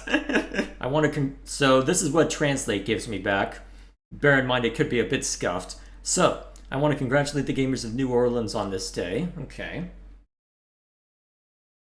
Hang on, is that actually what it is? Oh well. Enjoy yourselves and celebrate from home. Don't invite your friends to a club or bar. Invite them to play Call of Duty, Pokemon Unite, or some KOF challenges online, but don't use Rugal. Okay, that's random. Huh. Okay then. Is asking people not to play him.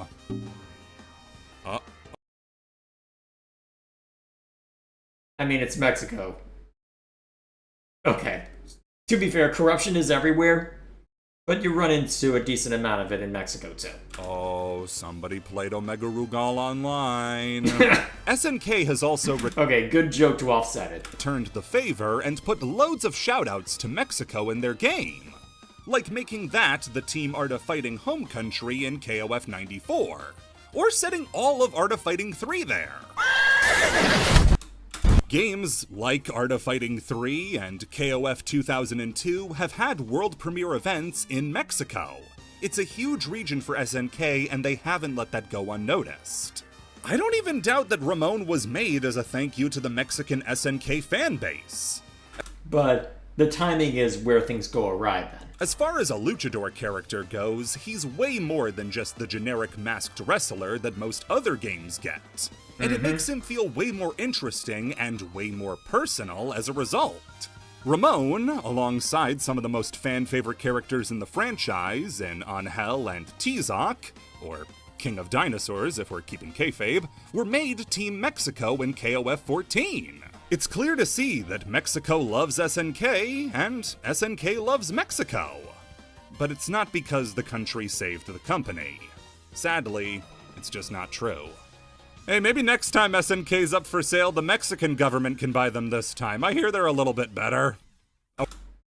Depends on your perspective, but let's not get into that. Our last story is one I'm familiar with, though it's not one that I fell for myself. But it is one that I tried to avoid like the plague.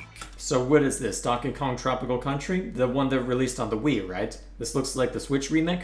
I try not to think about Donkey Kong too much. Irreconcilable differences. We don't see eye to eye. It's never gonna work and I moved on. Now with that said, there have been stories circulating for years about Donkey Kong and how much his dads hate each other. And spreading fake reasons to hate Donkey Kong is dangerous when there are so many good ones. After the arcade scene crashed in America in 1983, Donkey Kong was put on ice, as his games were more successful in America than Japan, and the American games market was doing awful right now. They instead focused on Mario to mixed success.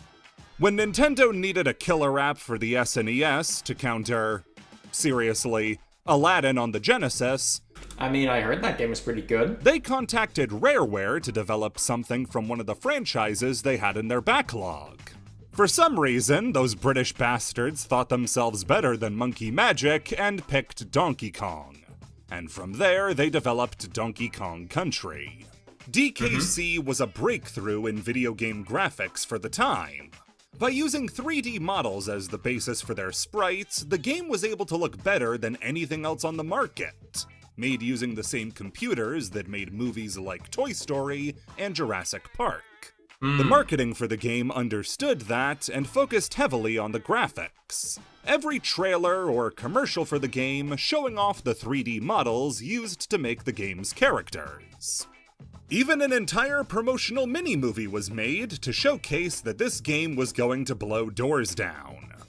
I mean, to be fair, it was revolutionary for the time. However, one person wasn't happy with how the game was developing, and it was Donkey Kong's creator, Shigeru Miyamoto.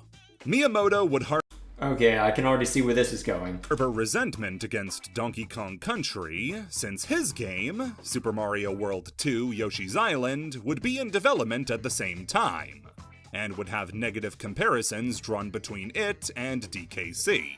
Donkey Kong's graphics were cutting edge. Meanwhile, Yoshi's graphics looked like something out of a children's book. And that's not necessarily a problem, to be fair, but still. That was intentional, but it wasn't going to be exactly popular compared to Donkey Kong. Even internally, Nintendo put more weight behind Donkey Kong and treated Miyamoto's project as a backburner piece. They were all in on DK. Tensions eventually flared in an interview conducted by Stephen Kent for Electronic Gaming Magazine in May of 1995. Remember magazines? I don't. With Miyamoto and the co-founder of Rare, Tim Stamper. This interview gave us the now infamous Miyamoto quote, "Donkey Kong Country proves that players will put up with mediocre gameplay as long as the art is good." There's a lot of jokes I can make with that. I'm gonna hold back. After Rare finished their work on the Donkey Kong franchise with Donkey Kong 64, Nintendo would work to undo the impact that Rare had on the franchise, keeping things that were too big to change, like DK's design, but immediately shifting course for the franchise's aesthetic. The very next game, Donkey Kong Jungle Beat, had no Rare-designed characters or locations, instead starting the series back from zero and taking their own stab at the ideas. In fact, the lead developer, Yoshiaki Koizuma, seemed to dismiss the entirety of Rare's contributions to the franchise. When's the other shoe gonna drop? Treating it as outdated and lame. All of the characters, outside of Donkey Kong and the banana, are completely original. We don't really feel the past look of Donkey Kong was fresh enough for today. We really gave our new development team the chance to really create something unique and stylish. Walking simulators in a nutshell? Yeah, let's go with that joke. After that, even more lengths would be taken to erase Rare. Like when they returned to the series in Donkey Kong Country Returns, and the villains weren't the Rare-designed Kremlings, but Nintendo's own original Tiki monsters, or Tropical Freeze's Snow Mad Vikings. Even as recently as this year, with the unveiling of the new Donkey Kong design used in Bonanza, people were calling that Nintendo's way of erasing Rare's influence on the franchise, since the modern idea of what Donkey Kong looks like comes from the original Donkey Kong Country games. I feel like there are bigger fish to fry with that game right now, especially given the DLC pricing controversy, but still. For Rare's part, we can even see how the feud influenced the Donkey Kong Country series. You ever wondered why Donkey Kong is only playable in one Donkey Kong Country game? I have so many questions on that That's because they commercial. wanted to put the focus on their own original characters. Now, is any of this true? No? Okay, so this is one of the longer held beliefs that we need to unpack, so let's start where it all started, with that EGM quote from Miyamoto. This has been a quote that's been thrown around as one of those "Miyamoto isn't as nice as you think he is" gotchas for years. But I have a real reason to doubt its validity. First off, the quote is cited as coming from that May 1995 interview with Stephen Kent between Miyamoto and Tim Stamper. But after reading through the article, the quote is nowhere to be found. The article does make a note of the two's fundamental game design differences, but it's more about the ideas of rules and expression, with Tim being in favor of setting boundaries and creating stuff within them, while Miyamoto found them frustrating and limiting. Yeah, fair enough. Very different design principles in play. This video came out pre-DLC, well, still, you get the point. In fact, the interview has the two agreeing that advances in graphical fidelity do not make up for a game being fun. You still need to make a good game that looks good. Now, Stephen Kent did go on to publish The Ultimate History of Video Games, a 2001 book that cataloged video game history up to that point and recalls that May 1995 interview where he affirms the quote was said. Stephen Kent recalls the interview as being tense, with Miyamoto constantly talking down to Tim Stamper. But that's not really the tone of the interview. It was much different to how he describes it in The Ultimate History of Video Games. So, I guess which is it? Because was it actually a tense interview, but the editorial, but there was some editorial thing going on that it was glossed over, or was it just not tense? Whether that was out of Nintendo pressuring him to change it or not is unknown. Okay, good. But good, we're countenancing that possibility. Good, good. The amount of evidence suggesting a good relationship between Miyamoto and Rare outweighs this singular bad example. Miyamoto affirmed that he was a fan of Donkey Kong Country, and was in near daily contact with Rare to make sure the game was progressing well, contributing redesigned sketches that would be the basis for the 3D models used to make the sprites. When credit for the game was attributed to him in an interview done in Next Generation magazine, he focused instead on Rare's contribution and heaped loads of praise onto them for the quality of the graphics, while downplaying his own part. This interview also comes from February of 1995, 3 months before the interview in EGM. So either Rare started sending Miyamoto pictures of Donkey Kong naked, or the interview wasn't nearly as hostile as Steven made it out to be. And there could be any number of reasons, even if it was hostile. Does Steven really have a reason to lie about any of this? Not really, but I just don't believe that the interview went down the way he described it. I even think there were times when Rare got especially comfortable with Miyamoto. Like during the development of Donkey Kong 64, when Rare presented a version of the game where the DK crew was packing heat. Miyamoto was horrified, and immediately drew up the coconut guns to replace it, which Rare creative director George Andreas said, "Oh, yeah, we can do that." That to me doesn't sound like a conversation going on between two people who hated each other's guts. People also say that Nintendo forced Rare to change Dinosaur Planet into the Miyamoto-designed Star Fox Adventures, which left Rare bitter and had them releasing the game in an unfinished state as an FU before selling to Microsoft. Actually, Dinosaur Planet was having a hellish development cycle that spanned 2 console generations. And when Nintendo asked them about trying to transfer the concept into Star Fox, Rare was extremely excited. Straight from the mouth of Kevin Bayliss and David Wise, 2 of the senior staff at Rare. No, not at all. That was very encouraging, actually. I was quite excited because we'd worked on Dinosaur Planet it had already evolved from one character into another character. And from one games machine to the other. That's right, it moved from one console to another. But when you looked at the 2 franchises, they were going to be so similar that we just decided, yes, we'll show it at the show. And Nintendo asked us if we could possibly do some kind of marriage with their characters, and it was just so exciting to get the opportunity to actually introduce some of these famous characters into our concepts. As for the all right, so solid clip to use to back that up. Koizumi quote, no surprises here, but it's not real either. The interview did happen, and there's a quote similar to it, but the original 2004 IGN article was mistranslated. Instead, Koizumi said, "We were actually very conflicted about which direction to go. But I'm the type of person who can't feel passionate about a project unless I'm doing something new, and Miyamoto gave us the freedom to pursue that." The quote wasn't dismissive of Rare's work. Instead, it was simply Koizumi expressing his desire to work on something extremely different to what had been done previously. And Fair that's enough. kind of a philosophy that Nintendo uses on a lot of stuff. Yeah, look at how across the different board. every Mario game is from the last one. Or Zelda, or Well, unless it's the new Super Mario Brothers stuff, when it's just basic 2D, but shh. Although Mario Wonder shook things up a decent amount. Metroid. Nintendo doesn't let any franchise stay the same for long.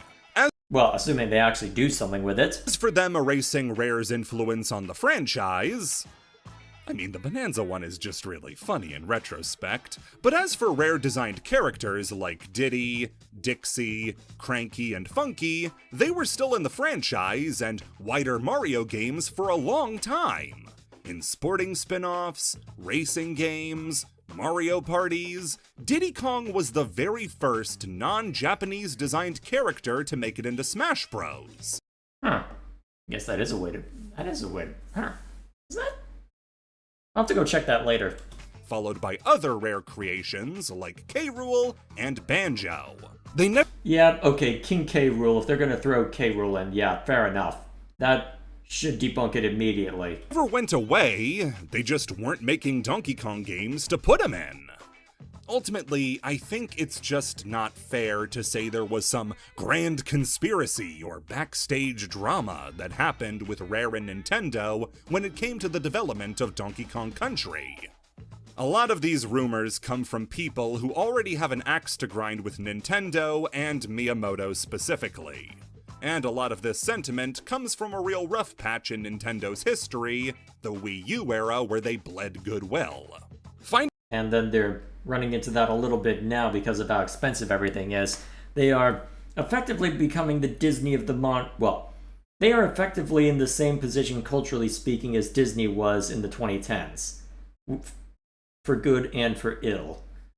So we'll see what they do from here, but, well, time will tell, I suppose. Finding stories to make Nintendo's Golden Boy look bad were really common back then, as the perception of Miyamoto shifted from the god of gaming to the more measured depiction we know today. If any of you want to be real super sleuths, you might try to find the quote that proves Miyamoto wiped his ass with Paper Mario and got rid of the partner characters in games post-Super. I hear about that one a lot, but I can't find the evidence. Alrighty then. I know how exciting it can be to tell a cool story. Tell somebody something they don't already know, and show how much better you are than them. But when you do find a story that sounds too good to be true, do a little research to see if it really is. Maybe then we'll see people correctly cite that the names of the Colossi are all fan-made, or that Fake Crash was actually based on an officially made Crash plush instead of a Japanese bootleg.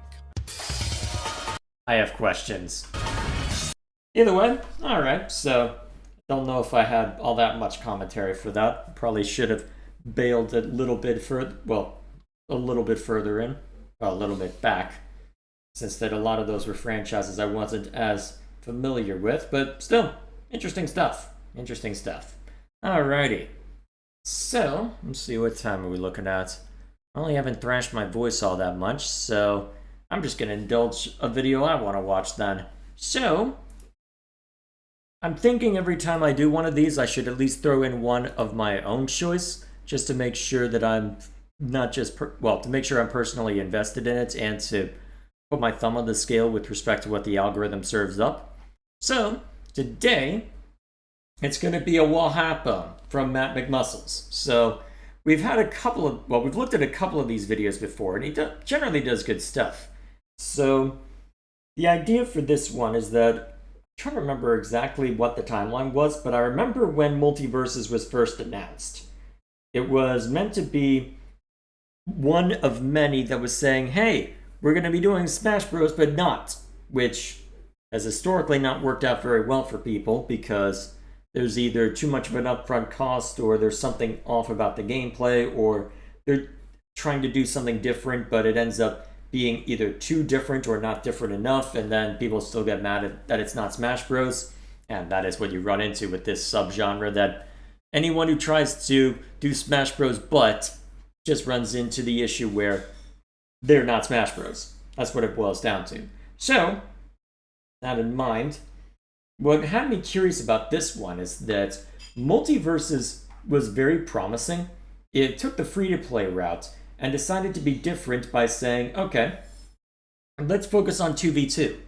Let's make that a bit more prominent. And we'll throw in a bunch of Warner Brothers characters, since that's our parent company / publisher. So we can have DC, we could have all sorts of other stuff going along the way. Or they try to ape competitive Melee too much? Yeah, pretty much, Gilgamesh. So I think that was Nickelodeon All-Stars Brawl's problem. They added in a bunch of single-player stuff with the second, to where it'd probably be worth checking out on that basis, but still, you get the point.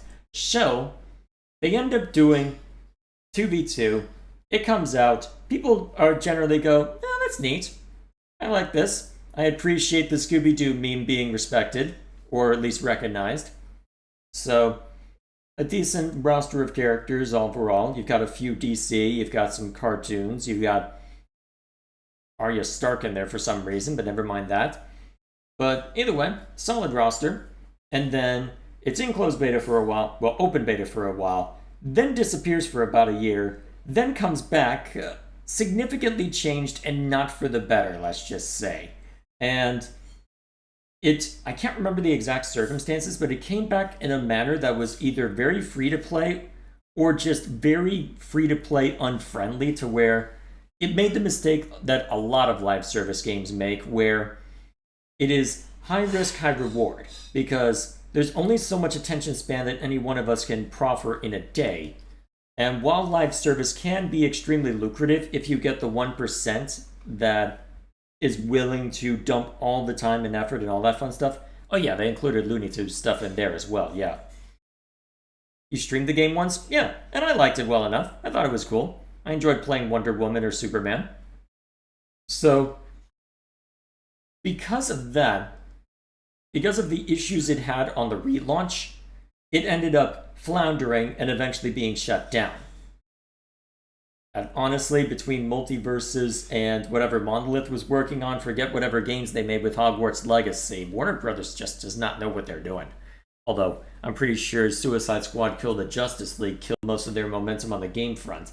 See, they've been leaning too much into the live service model, thinking, okay, we got the big bucks, even if we get, well, and they take a look at the amount of money that Fortnite makes, given the sheer number of monthly active users, and think, we can slice off a piece of that, but then, well, high risk, high reward. They never think about the fact that the people they're trying to scurry away are already heavily invested in stuff that already exists. And breaking that investment enough to where they will then reinvest in you, very difficult stuff, to where Warner Brothers' game success has been Hogwarts Legacy and Hogwarts Legacy, so far as I can know. So, all sorts of fun to be had there. So I'd be curious to know more about what the hell happened behind the scenes to cause that. You threw a meme in the Discord? Oh boy. This meme sums up most Smash clones? Yeah, pretty much. Pretty much. Actually, I should be able to throw it onto... Here, there you go. I can at least... Since that I'm not doing a game stream, I can just do that.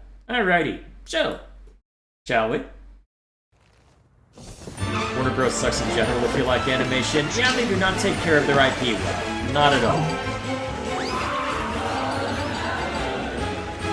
So, what happened? Oh yeah, that's another one we could have a fun time with. Hello and welcome to another carrot snacking and batarang thwacking episode of What Happened, the YouTube-style pop culture media show that travels the video game and movie universes to seek out the stories of the most fractured and tumultuous development cycles. Now, yeah, that's what confused people. Although, I guess the first sign of trouble should have been that it was, I think Player First Games is the name of the actual studio. That should have been the first sign right there. Now, as I often start out, you can't say the semi-fancy word tumultuous without your mind immediately jumping to today's subject, which was an example of trying to capitalize on the sometimes tough nut to crack that is the platform fighter. And like many other examples before... Somewhat. I mean... What has worked out on the platform fighter, really? It, really didn't work out. However, unlike a similar stab at the genre that we've covered before, the story of this clash between dozens of Warner Brothers characters battling out for supreme supremacy has some, unique aspects to it, with some culled from an inside source that'll absolutely gas your flabber. Okay, so... a decent amount of this, so if you're already having to say insider source, bear in mind that we should be taking all of this with a grain of salt.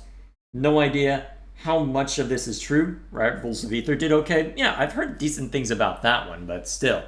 I know Brawlhalla's, I think, still has a small community, but still. Believe you me. So grab your biggest stack of sandwiches, crystal gems, and basketballs as I answer the question, what happened to Space Jam? multiverses? I say you're taking the L train now, boy. When Nintendo announced that Smash Bros. Ultimate sold slightly upwards of 15 billion copies during its run on the original Switch. Yeah, but that was off the back of a lot of money being thrown at it with it being a culmination and including literally everything from its entire lifespan ever since the first one. It was kind of a big deal. Players saw an uptick of releases for platform fighters. And also pretty much every Nintendo first party was doing well back then. Fire Emblem sold 4 million back then. Fire Emblem. And they have not gotten to that peak since. I will just point that out. They range from smaller indies to bigger productions and involving well-known IP, with Nickelodeon All-Star Brawl being one such product. Yeah, what? They made another one? Yep. Because everybody forgot about the first one because it had basically zero longevity for the normie crowd who didn't want to play Melee. They wanted to play Nickelodeon characters and have a grand old time just beating each other up, and then they got Melee. So they had to make a second one where they actually did all of the single player stuff that you would hope for it to have longevity. You know, the thing that Nintendo also does, to where you can have both the casual crowd that just has the items and the grand old time and the single player component, and then you've got all the sweaty nerds like me who will actually play the competitive part. You know, the things everybody... I think you can see where the problems are.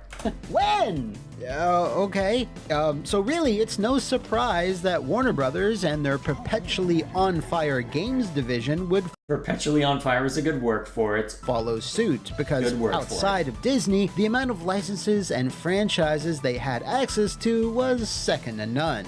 So in 2019, Player First Games was... There's your first sign. If you have to name your studio like that, are you actually gonna be? Established with the express mission statement to deliver a competitive platform fighter for WB that would utilize this vast catalog of characters. Why do most Smash clones ape Melee? I think the simple answer is because a lot of the people who are making them are either big fans of Melee or know just how dedicated the Melee crowd is. I mean, the fact that Melee even has an audience for the competitive scene at this point, when we're 5 games in and Melee was number 2. That, if you can get that sort of dedicated crowd to move over to the quote modern spin on it, which you're never going to do that seems like it would be a slam dunk. The problem is, well, is it? Would it actually be doable? Player First was founded by Christopher K. White and Tony Wynn, with the latter cutting his teeth on Dark Watch, which I'm pretty familiar with, before joining Sony Santa Monica as combat designer on both God of War 3 and its oft-forgotten follow-up Ascension.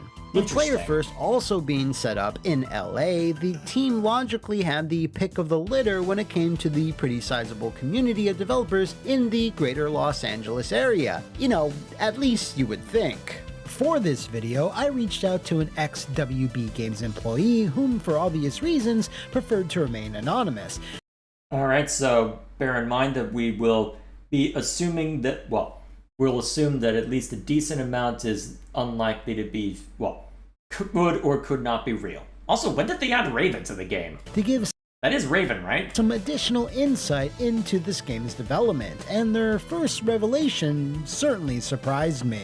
Fighting games, whether they are traditional 6-button 2D, photorealistic 3D... Also interesting that he had to do a retake on that one. Is that something he had to add in, or is it just like when I flub a line and need to go back for it? Affairs, or of the platformer variety, are not easy to make, and in the modern day usually have teams that number in the hundreds. My source indicated that this was not the case for much of Multiversus' early development, even up until its first announcement and its initial launch. Well, that's not necessarily a problem unto itself. I mean, Undertale was made by one person plus a bit of extra help here and there, so small team doesn't necessarily mean bad, but it may be surprising given the amount that you would have to balance for, especially given that you'd want a decent amount of QA or playtesting. That, if it's minimal, would be the, well, unsurprising part depending on how things look, but still. As the core staff was only around 7 people. This was more of a budgetary and scope issue because one of the first things you need to understand about Multiversus' development, and is intrinsically connected to its eventual collapse, is that it was never meant to become the success it wound up being. How so? Now, while this fact is something that my source confirmed, it is a facet of the story that I'm sure others have hypothesized, and that is Multiverses was never developed and was certainly not intended to have hundreds of thousands of people playing it at one time. Player First's early aspirations was to make something fun but small in scope, at least at first, and if it eventually became a success through meaningful updates and refining its mechanics and balance over time, then great, but it's... So, what led it to become, well, what led it to garner some, well, okay, garnering attention, that shouldn't be too surprising, but, and that might be the idea that Player First had, but was that the idea Warner Brothers had? Sudden explosion of popularity right out the gate was absolutely not expected by the players, the developers, and certainly not by WB Games' upper management. That I have trouble believing. Because if Player First just was a small team just doing a small thing, and to be fair, I guess if it was that small, that might catch them by surprise, but at the same time, why would you be developing it free to play if you're not expecting it to get all that much attention? Surely you would just if you're expecting it to be a small thing, why not price it the same way that something like Hi-Fi Rush would end up getting priced? Just pay for just ask for a $15 asking fee at the start and then just add maybe $2 for DLC characters or something like that. If you truly think that it's not going to be that much of a success, why go live service at all? That I have trouble believing. Now, if you are new to what happened and the types of stories we regularly cover, I'll cut to the chase here. 95.9% of the time, it is upper management that ultimately make the decisions that lead to products that either don't live up to their potential, fail to post a profit, die out extremely quickly, or in Multiverses' case, not even be accessible anymore. Yeah, that is an unfortunate thing. I hope Stop Killing Games works out in Europe, because that'll at least make things easier across the board. And if you are familiar with what happened, welcome home. We missed ya. But even with that said, there's still some specific decisions that were made by those same upper management fat cats that are truly baffling, even by what happened standards, with many of them being within their control, and a few that were above even their lofty pay grades. Alright, I'm listening. When Multiverses was first announced in November of 2021, after a few leaks made their way onto the internet, it was bandied about quite prominently that the game would launch the following year, but that didn't exactly go to plan. Instead, 2022 saw even more leaks pertaining to the roster throughout the first half of the year until... Well, okay, again, I have trouble believing that they didn't know how much of a success it would be initially if there are that sort of substantial leak. You'd think it... Well, hard to say for certain, to be fair. I'll stop being pedantic on that point. The open beta was made available in the summer, with no real date given as to when the final version would be released. Yeah, that was a red flag, that's fair. Despite that though, Player First and WB did seem like they were making all the right moves to start building a proper fan base, establishing an ambassador program, hiring internal community managers, and even securing a spot to host a 2v2 side tournament at EVO 2022. Basically, yeah, they totally didn't plan ahead for this to be big. Yeah, totally not. Everything you should do to promote your fighting game product. Feedback from that EVO tournament was then quickly implemented. Yeah, it's not like EVO is the big fighting game tournament or anything that everybody, including me, knows about. As they started adjusting the character balance. And aside from some people raising their eyebrows at the 2v2 game mode, which was often advertised as the game's signature match type, positive buzz was definitely starting to brew.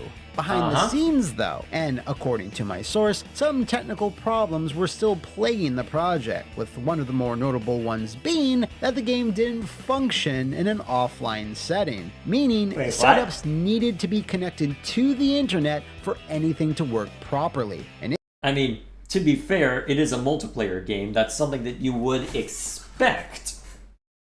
But that then means that, well, I mean, that is the price of doing business when you're dealing with any multiplayer game in general, though. If that is the case, that then pigeonholes you if you want to do offline, well, if you want to do primarily single-player content or anything of the sort. Is that what motivated them to lean harder into the competitive sphere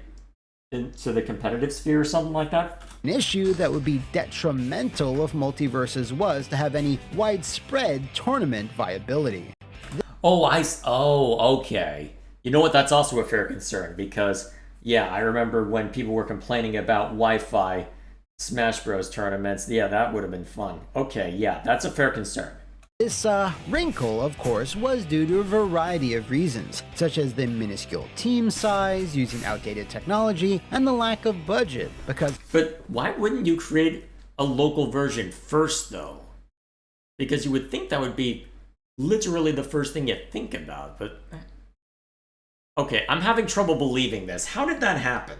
Most of that was going to securing and negotiating the inclusion of all the different licenses and their associated voice talent. I mean, you know, LeBron James does not work for free. It really started to seem like the game might have just been a vehicle to sell you on characters from other properties and such. Which reminds me that if you're enjoying this wacky madcap episode of What Happened, what better way to celebrate the mayhem than procuring the official Alright, what's the advertisement gonna be? My muscles plushy. He's squishy. Makeshift? Oh, not makeshift. He's bitchy, and he comes in at an astonishingly generous and overly complimentary 9 inches long. Head on over to youtube.com right now to add him to your collection within the next 20 days before he's gone forever. He's gone by the time this video is coming out. I'm sorry. And once he's locked inside your home, feel free to give him an elbow drop, power bomb, set him up for tea time, or even weirder things. Okay. No judgment here. Link in and yet you show that, you know what, never mind. The description and pinned comment below. He is literally guaranteed to improve the quality of your life. I have questions, but you know what? The advertisement's good, I'll grant you that. It certainly got my attention. Why no couch co-op? Yeah, I have trouble believing this. Surely you're not that what? Yeah, I'm having trouble believing this. I mean, insider source, no guarantee that any of this is true. I'm having trouble believing it was this technically incompetent. Although, it wouldn't be the craziest story I've heard of technical incompetence, but I wonder. I'm having trouble believing that. Am I just being too optimistic? Maybe. Anyway, because of Player First having to work through all these technical kinks, the open beta ran for a little longer than most do for your everyday fighting game, which typically lasted no more than a week. But in Multiversus' case, it was just shy of 365 days. This is why the player base started to drop off drastically, as updates and characters started to slow down. Way down by... Okay, so that I could believe given how things tapered off before the beta ended. February of 2023, thanks to the prolonged beta period. Hence why that March, WB and Player First announced that the game was entering a hiatus and going completely offline, to then only relaunch again at an unspecified date. This was yeah, that one I can believe. Confusing to many because since the beta period had been around for so long, any percentage of players had already bought and purchased characters and content, having their game literally taken away was seen by some as a slap in the face. Yep, that's also a fair concern. Yep. So would it surprise you to know that this wasn't the original plan? Nah. According to my source, Multiversus was meant to remain playable online, and after some bug fixes and further rebalancing and testing, would then enter its 1.0 version shortly thereafter. So what's the but? Much like how many early access games work on Steam. So what happened? Well, popularity happened. Popularity happened a lot. As some may remember, when Multiversus launched its open beta, at its peak, 150,000 people were playing it concurrently, and that was just on Steam, with 20 million players in total downloading it by the end of that year. Yeah, it got a lot of attention. Numbers like that are massive for pretty much every genre, but were completely unheard of for a fighting game ever since people started tracking this shit, I guess. And just to put said numbers in perspective, Mortal Kombat 11, the highest selling game in the series at 15 million copies, managed to only just crack 27,000 players on Steam at its highest point. Interesting. That's right, Bugs Bunny and Shaggy completely washed Scorpion and Sub-Zero. I mean, that's not terribly surprising because Mortal Kombat is mature audiences only. Everybody knows who Bugs Bunny is.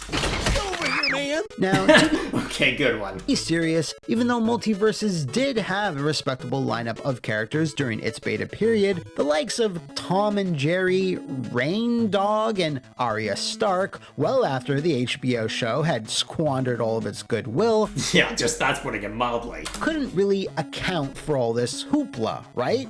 Well, it can account for some of it. Well, what did? Being free to play, of course. That also helped, I'll grant you that. The model was to offer the base game for free and then allowing players to grind forever for additional skins or characters, or using real-world money to get them instantly. I know, but we're in this world now and there's not much we can do about it. Therein, though, lies the rub, because when WB Games shareholders saw these never-before-seen player numbers, they started thinking, oh, we finally have a live service that's working. Go! Full send! Their eyes were lit ablaze with the idea of potentially being able to afford another private jet. So the game's monetization model was another thing that would drastically change so it could be what else but far more predatory. Yup, that was the big complaint when it showed back up. There was one other reason as to why the game was being taken offline and retooled though, and that reason was purely technical, and to Player First's credit, was in line with what was publicly stated. The original beta version was running on Unreal Engine 4, which, while familiar to many developers, was also 10 years old by that point, and wasn't the best equipped at handling the types of player numbers they were seeing, along with all the content they need to get online and running on the back end. Well, is Unreal Engine really a good option at all right now? Because you get a ton of people annoyed at Unreal Engine 5 because they're introducing a lot of cutting-edge stuff that has not been properly optimized to where it's not as pick-up and play as you would hope for. And so everybody moving to Unreal Engine 5 is causing all sorts of stuttering and all sorts of other trouble with game optimization. Jedi Survivor still has problems to this day. So the decision was made to move everything over to Unreal 5, which... But that comes with its own challenges. While wise from a technical standpoint, had the negative effect of taking the bulk of the nearly 1 year long delay before the game would be made playable once again. But unfortunately, this still didn't solve many other issues, and in fact, produced a few other really big ones that would contribute towards Multiverses imploding. Yeah, that's the problem you run into when you're trying to just completely redo it. But yeah, there's just so much technical debt that builds up as you have to redo everything. Yeah. I'd be surprised to know why they made that decision then, because yeah, it's an old engine, but was it really worth the hassle of just, well, apparently it wasn't, they shut the game down, but still. My source confirmed to me that Player First were not behind the bullish new monetization model, and that these changes were entirely at the behest of WB Games producers. Now that doesn't surprise me. In a measure to, what else? Make more money. Likewise, to save money, sweeping cuts were brought upon other departments, like community managers being fired and much of the marketing efforts moving from WB Games over to external PR firms. Well, that'll go well. Because of this, Multiverses did not have an official presence at EVO 2024, even though it was now launching as the fully fleshed out product that WB had been promising for years by that point. Now, that all seems pretty crazy, right? Why on earth would you suddenly pump the brakes on a hot new product that was relaunching to the world and featured some of your most recognizable marquee characters, like Batman, Taz, and Rain Dog? Well, dun dun. Okay. Good bit to use Rain Dog. Dun, dramatic noise. The always disastrous WB Discovery merger. This. Yeah, I have no idea what Warner Bros. Is thinking anymore. Because you could understand just cutting a lot with how much debt they have, but ugh. At some point, you gotta actually start producing stuff, you know? This big, dumb, pointless business thing has destroyed. Maybe a higher up said newer is better.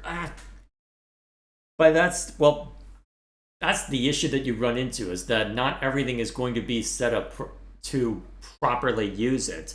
Remember when BioWare was forced to use Frostbite, an engine designed for shooters that works okay in the condensed environments for something like FIFA, but is not designed to handle complex systems like, inventories. Discovery wearing Warner Brothers as a skin suit. I'll need to double check. Well, I'll need to go digging into that at some points. But why? What is Warner Brothers even doing right now?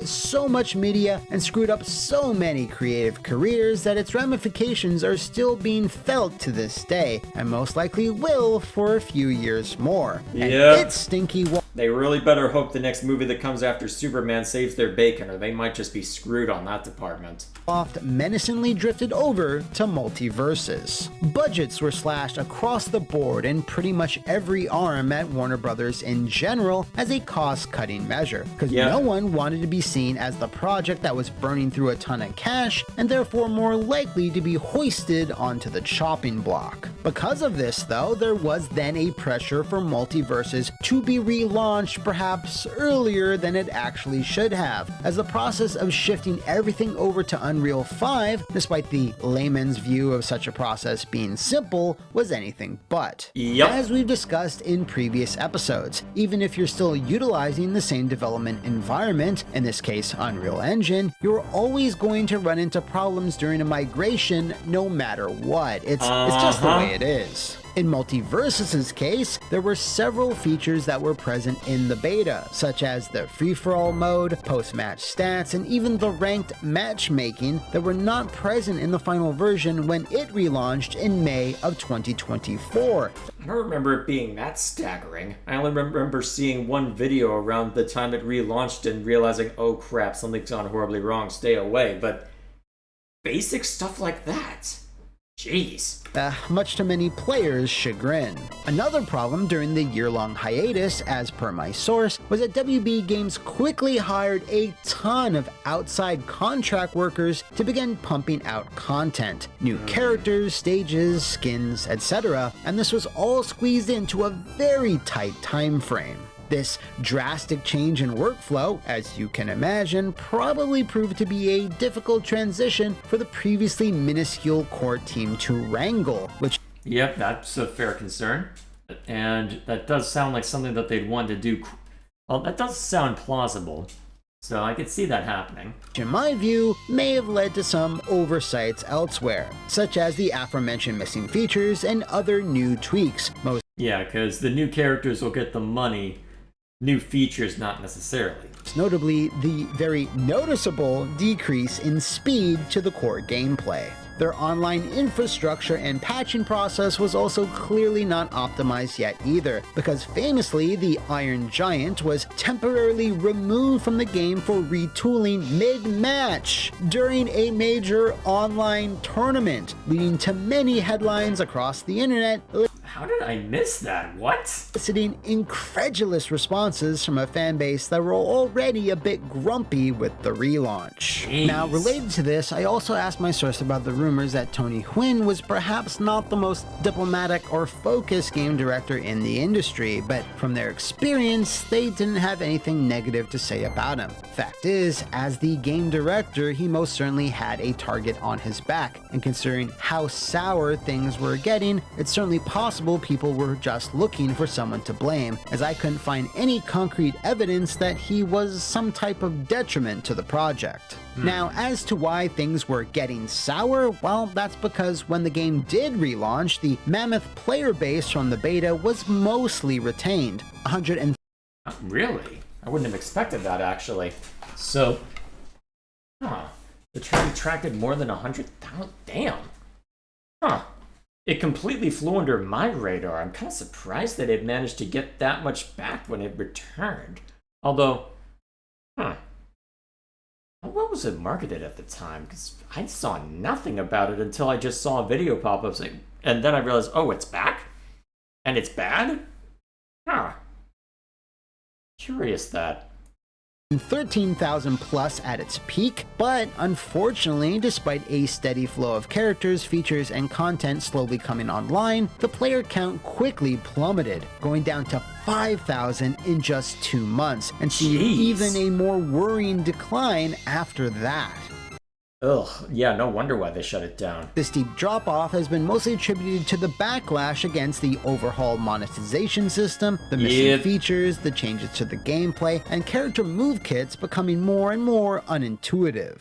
Perhaps the worst part of all of this, though, was that for some reason, even as this sharp decline was occurring, WB decided to purchase Player First Games outright, which what? meant that the fate of the developer now rested entirely within their hands. This is often a double-edged sword, because while being brought into the fold affords an implied sense of security, in a much more accurate sense, it also implies an always prevailing sense of dread. Yeah, especially with how volatile the AAA games industry is. I mean, have you seen Microsoft the last half a decade at this point? You could be closed at any second for literally any reason. Now, my best guess here, since my source wasn't privy to the exact reasoning, was that this deal had been in the works before Multiverses relaunched, and everyone kind of assumed it was going to go on to generate like $1 billion or whatever. But by the time the ink was dry and the acquisition was made public in July of 2024, well, by that time, things were obviously cooling down. Yeah. So,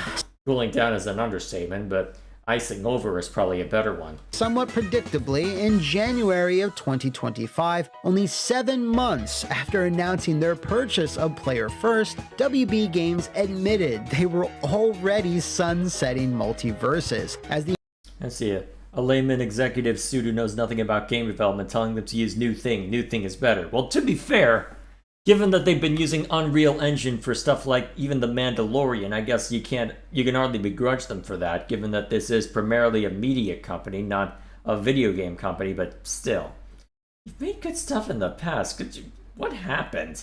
The inclusion of such characters as Jason Voorhees and Raven evidently didn't help move the needle all that much, as the player count had continued to crater. May would be the last month the game would be downloadable, and not even the inclusion of the lovely Lola Bunny, and to a much lesser extent Aquaman, as the final duo of characters was enough to turn things around. Now, despite the massive player count, it seemed that the changes to the monetization model were the real killer here, as the game failed to generate any significant profits. In fact, WB, and more specifically Clown Lord CEO David Zaslav, let loose that Multiverses actually caused a massive $100 million loss for WB's games division. Alright, so not entirely responsible for knocking out all the games from Hogwarts Legacy, but geez, that does not surprise me. How is that even? Well, let's see. It's contributing to another 100 million hits, but bear in mind, this is also the fact that Monolith hadn't released anything since Middle-earth Shadow of War and was recently shut down entirely after working for a long time on a Wonder Woman game that never materialized. This is also including Suicide Squad Kill the Justice League, which fell flat on its face. And this on top of Multiverses. I don't know the exact timing on all of this, but 2024, I think the timing is about right. So, all of these compounding to where they had this one bright spot that they've never, well, they're supposedly trying to replicate it, but we'll see if they actually succeed, right? even possible? How are you this bad at managing your company? Of course, to help soften this blow, Zaslav did what he does best: fire people. For their service, Player First Games were immediately shuttered following the rollout of the last two characters. Not to mention the closing of two completely other different studios, WB San Diego and, most tragically of all, Monolith Production. Yep, they got eaten up in that. Yeah, rest in peace, boys. Oh, man. It's because of Warner Brothers that we don't have a game involving the Nemesis system, because they patented it. The bastards. Switch left behind a 30-year legacy of incredible titles. So I guess it's nice that WB at least decided to spread the misery around, I guess. Well, to be fair, there was misery coming from all directions on that one, but it would not surprise me if the studio behind the Batman Arkham games is next on the chopping block if they don't get their acting gear for the next one. Yes. It is absolutely tragic what a complete waste of time, money, and potential this entire project wound up being, as you could literally point at any juncture and see where they went wrong. This was made all the more painful as Multiverses had what many game launches rarely get: a massive audience hungry for the product, wanting to be impressed and wanting to support, only to then be let down by a cavalcade of poor decisions, mismanagement, and just plain old bad luck and timing.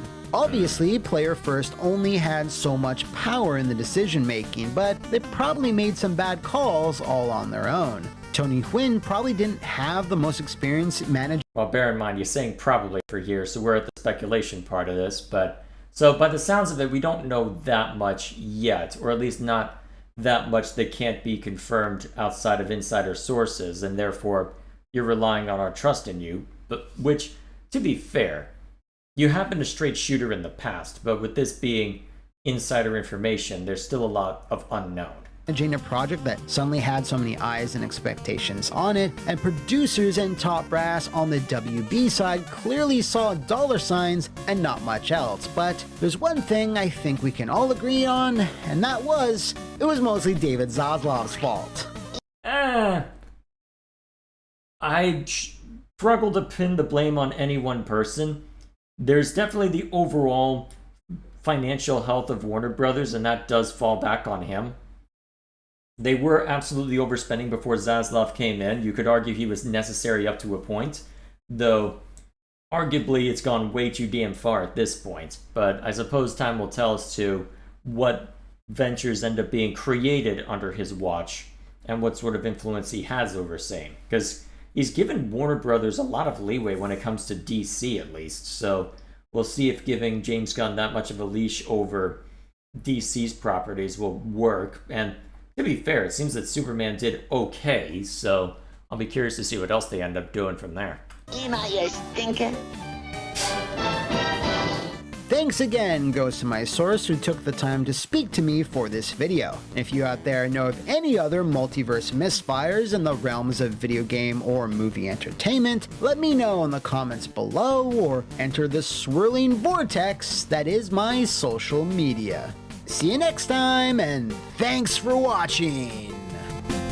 Alrighty, there we are. So, didn't have the answers I was looking for, because there's some stuff I have trouble believing, and because insider source, there's not a concrete interview or anything that we can latch onto for a lot of that, which is unfortunate, but I guess we'll just have to keep our eyes open. There'll inevitably be the tell-all that comes out a few years down the line, and I'll be very curious to see what the final shakeout ends up being for that.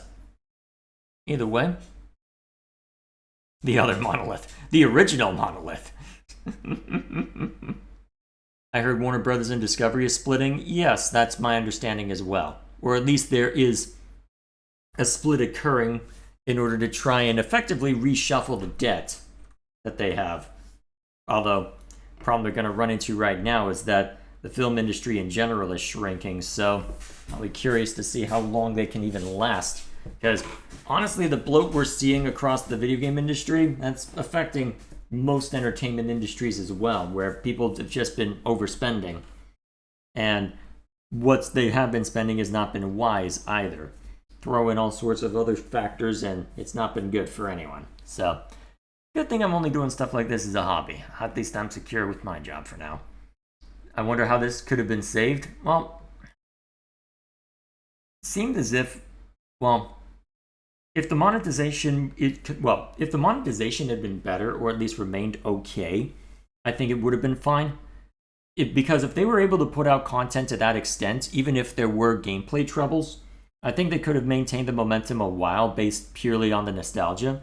But hard to say for certain, given that we can't just go and check at any given point. But still, all that to say, tragic tale, but hopefully there will be some lessons learned at Warner Brothers, and hopefully the correct lessons learned. Either way, so that's all the videos I had planned for this time. So let's go ahead and do overall channel updates. So just as a reminder, this is going to be the schedule for the next few weeks as I work through as I work through a lot of things, to be fair. So main thing to note, let me just knock a few things off the list real quick.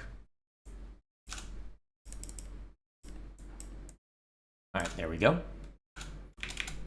All right, that should do enough to help me keep them distinguished. Okay, sorry, just getting my notes in order. So, this is going to be the stream schedule for the next few weeks, because we've got Xenoblade, where there's plenty that I can do right now, but there's also plenty that I can do and probably should do offline in order to get stuff like gem crafting taken care of, and to make sure I'm ready for a super boss in Future Redeem to knock all that out, which I haven't spent any time with that part, so I'll have to make up for lost ground.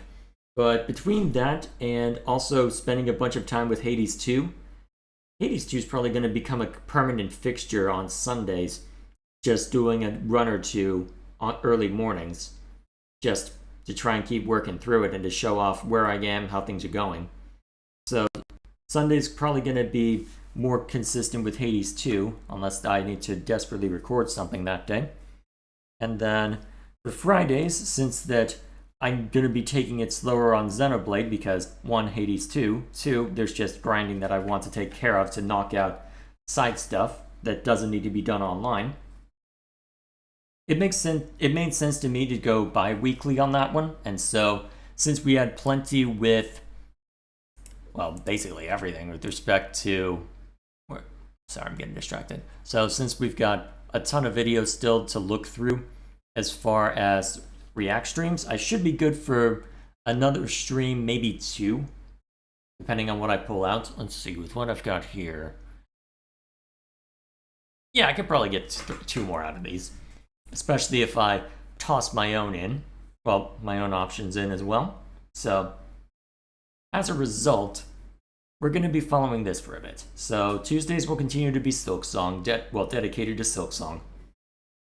Sunday, I'll throw in for Hades 2, at least for the moment, just to give me an opportunity to keep showing that off, at least in something more regimented. And then, because the brother has requested Saturday evening for us to work on something, I've relinquished that in favor of moving Xenoblade to Friday, and I'll be alternating between it and a React stream until we've caught up with everything there. Afterward, I don't know exactly what I'll be doing, but I'll figure something out. Worst case scenario, I go back to weekly or have Silksong take over a bit more. I got options, or I work through Deltarune. Either way, plenty of options laid out before me as far as the stream schedule. As far as what's going on in the background for editing, the big Linux video is done and seems to be doing well for itself, at least relative to what the review channel normally gets, which I'm quite pleased about. Hopefully it ends up being useful to those who watch it, but based on the comments on that video, I've already been given a direction on what to experiment with as far as Linux is concerned for any future video, or just for my own sake, just out of morbid curiosity. But that's something which would end up being a long-term project and not something I need to worry about right this instant. Especially since I've still got a decent amount that I need to sort out now that I've got a Windows 11 partition back on this computer. So, regardless of that, instead of working on Linux-specific stuff, since that I've been deep in the trenches on that for a while, my focus for now is going to be on a response video. I've already technically looked at the topic on this channel, but I figured, okay, you had a lot to say when you were looking at it in a pre-recorded segment, so go ahead and do something a bit more structured, independent, where you can give better visual aids and all that fun stuff, and give something a bit more constructive and concise. So that was my thought as something that I can use to keep experimenting with response videos, which we'll see how it goes. I'm not expecting too much given that it's a more niche topic, but either way, Linux 2 coming to theaters near you, something like that. I've already titled the folder Linux Second Shot, so we'll see how it goes. Either way, but that's the long-term stuff. So in the short term, most of my editing time is going to that. Well, when it's not getting eaten up by Hades 2 anyway. So we'll see how it goes, right? We'll see how it goes. So working on the video response. In between that, I've got a couple other long-term projects I'm working on. Mostly focused on the one I'm not allowed to talk about until it's done. So, and I'm technically breaking the rule by saying that, but there we are. Should have that done by the end of the year with what I decided for it, but I've said stuff like that before, so I'm going to keep my mouth shut. Beyond that. Still, either way, going to be quite busy in the back end, going to be quite busy in the front end. Hopefully it ends up being interesting either way, so I am very tired. I'm going to bed. The next time you see a weekly stream on Friday, it'll be Xenoblade, and I think we'll use it to knock out challenge battles, since that was the next thing that I haven't looked at in a while. Let's see. We might be able to knock out some of the unique monsters in order to have more to work with for Soul Hacker, just to make sure I could have a fun time with that particular one. Or it might be good to just focus on the hard mode ones if I can't get every character to max level yet. That might be what it boils down to, but we'll see how it goes. Either way, that'll be all from me. So, next time we jump in, well, there will be plenty more to look forward to as far as React content, at least for the next few weeks. Got out at least one, maybe two, and then, yes, this time next week I'll see if there's Xenoblade. So, yeah, I guess that's all that needs to be said. Thank you all for stopping by. Thank you for listening to my insane ramblings.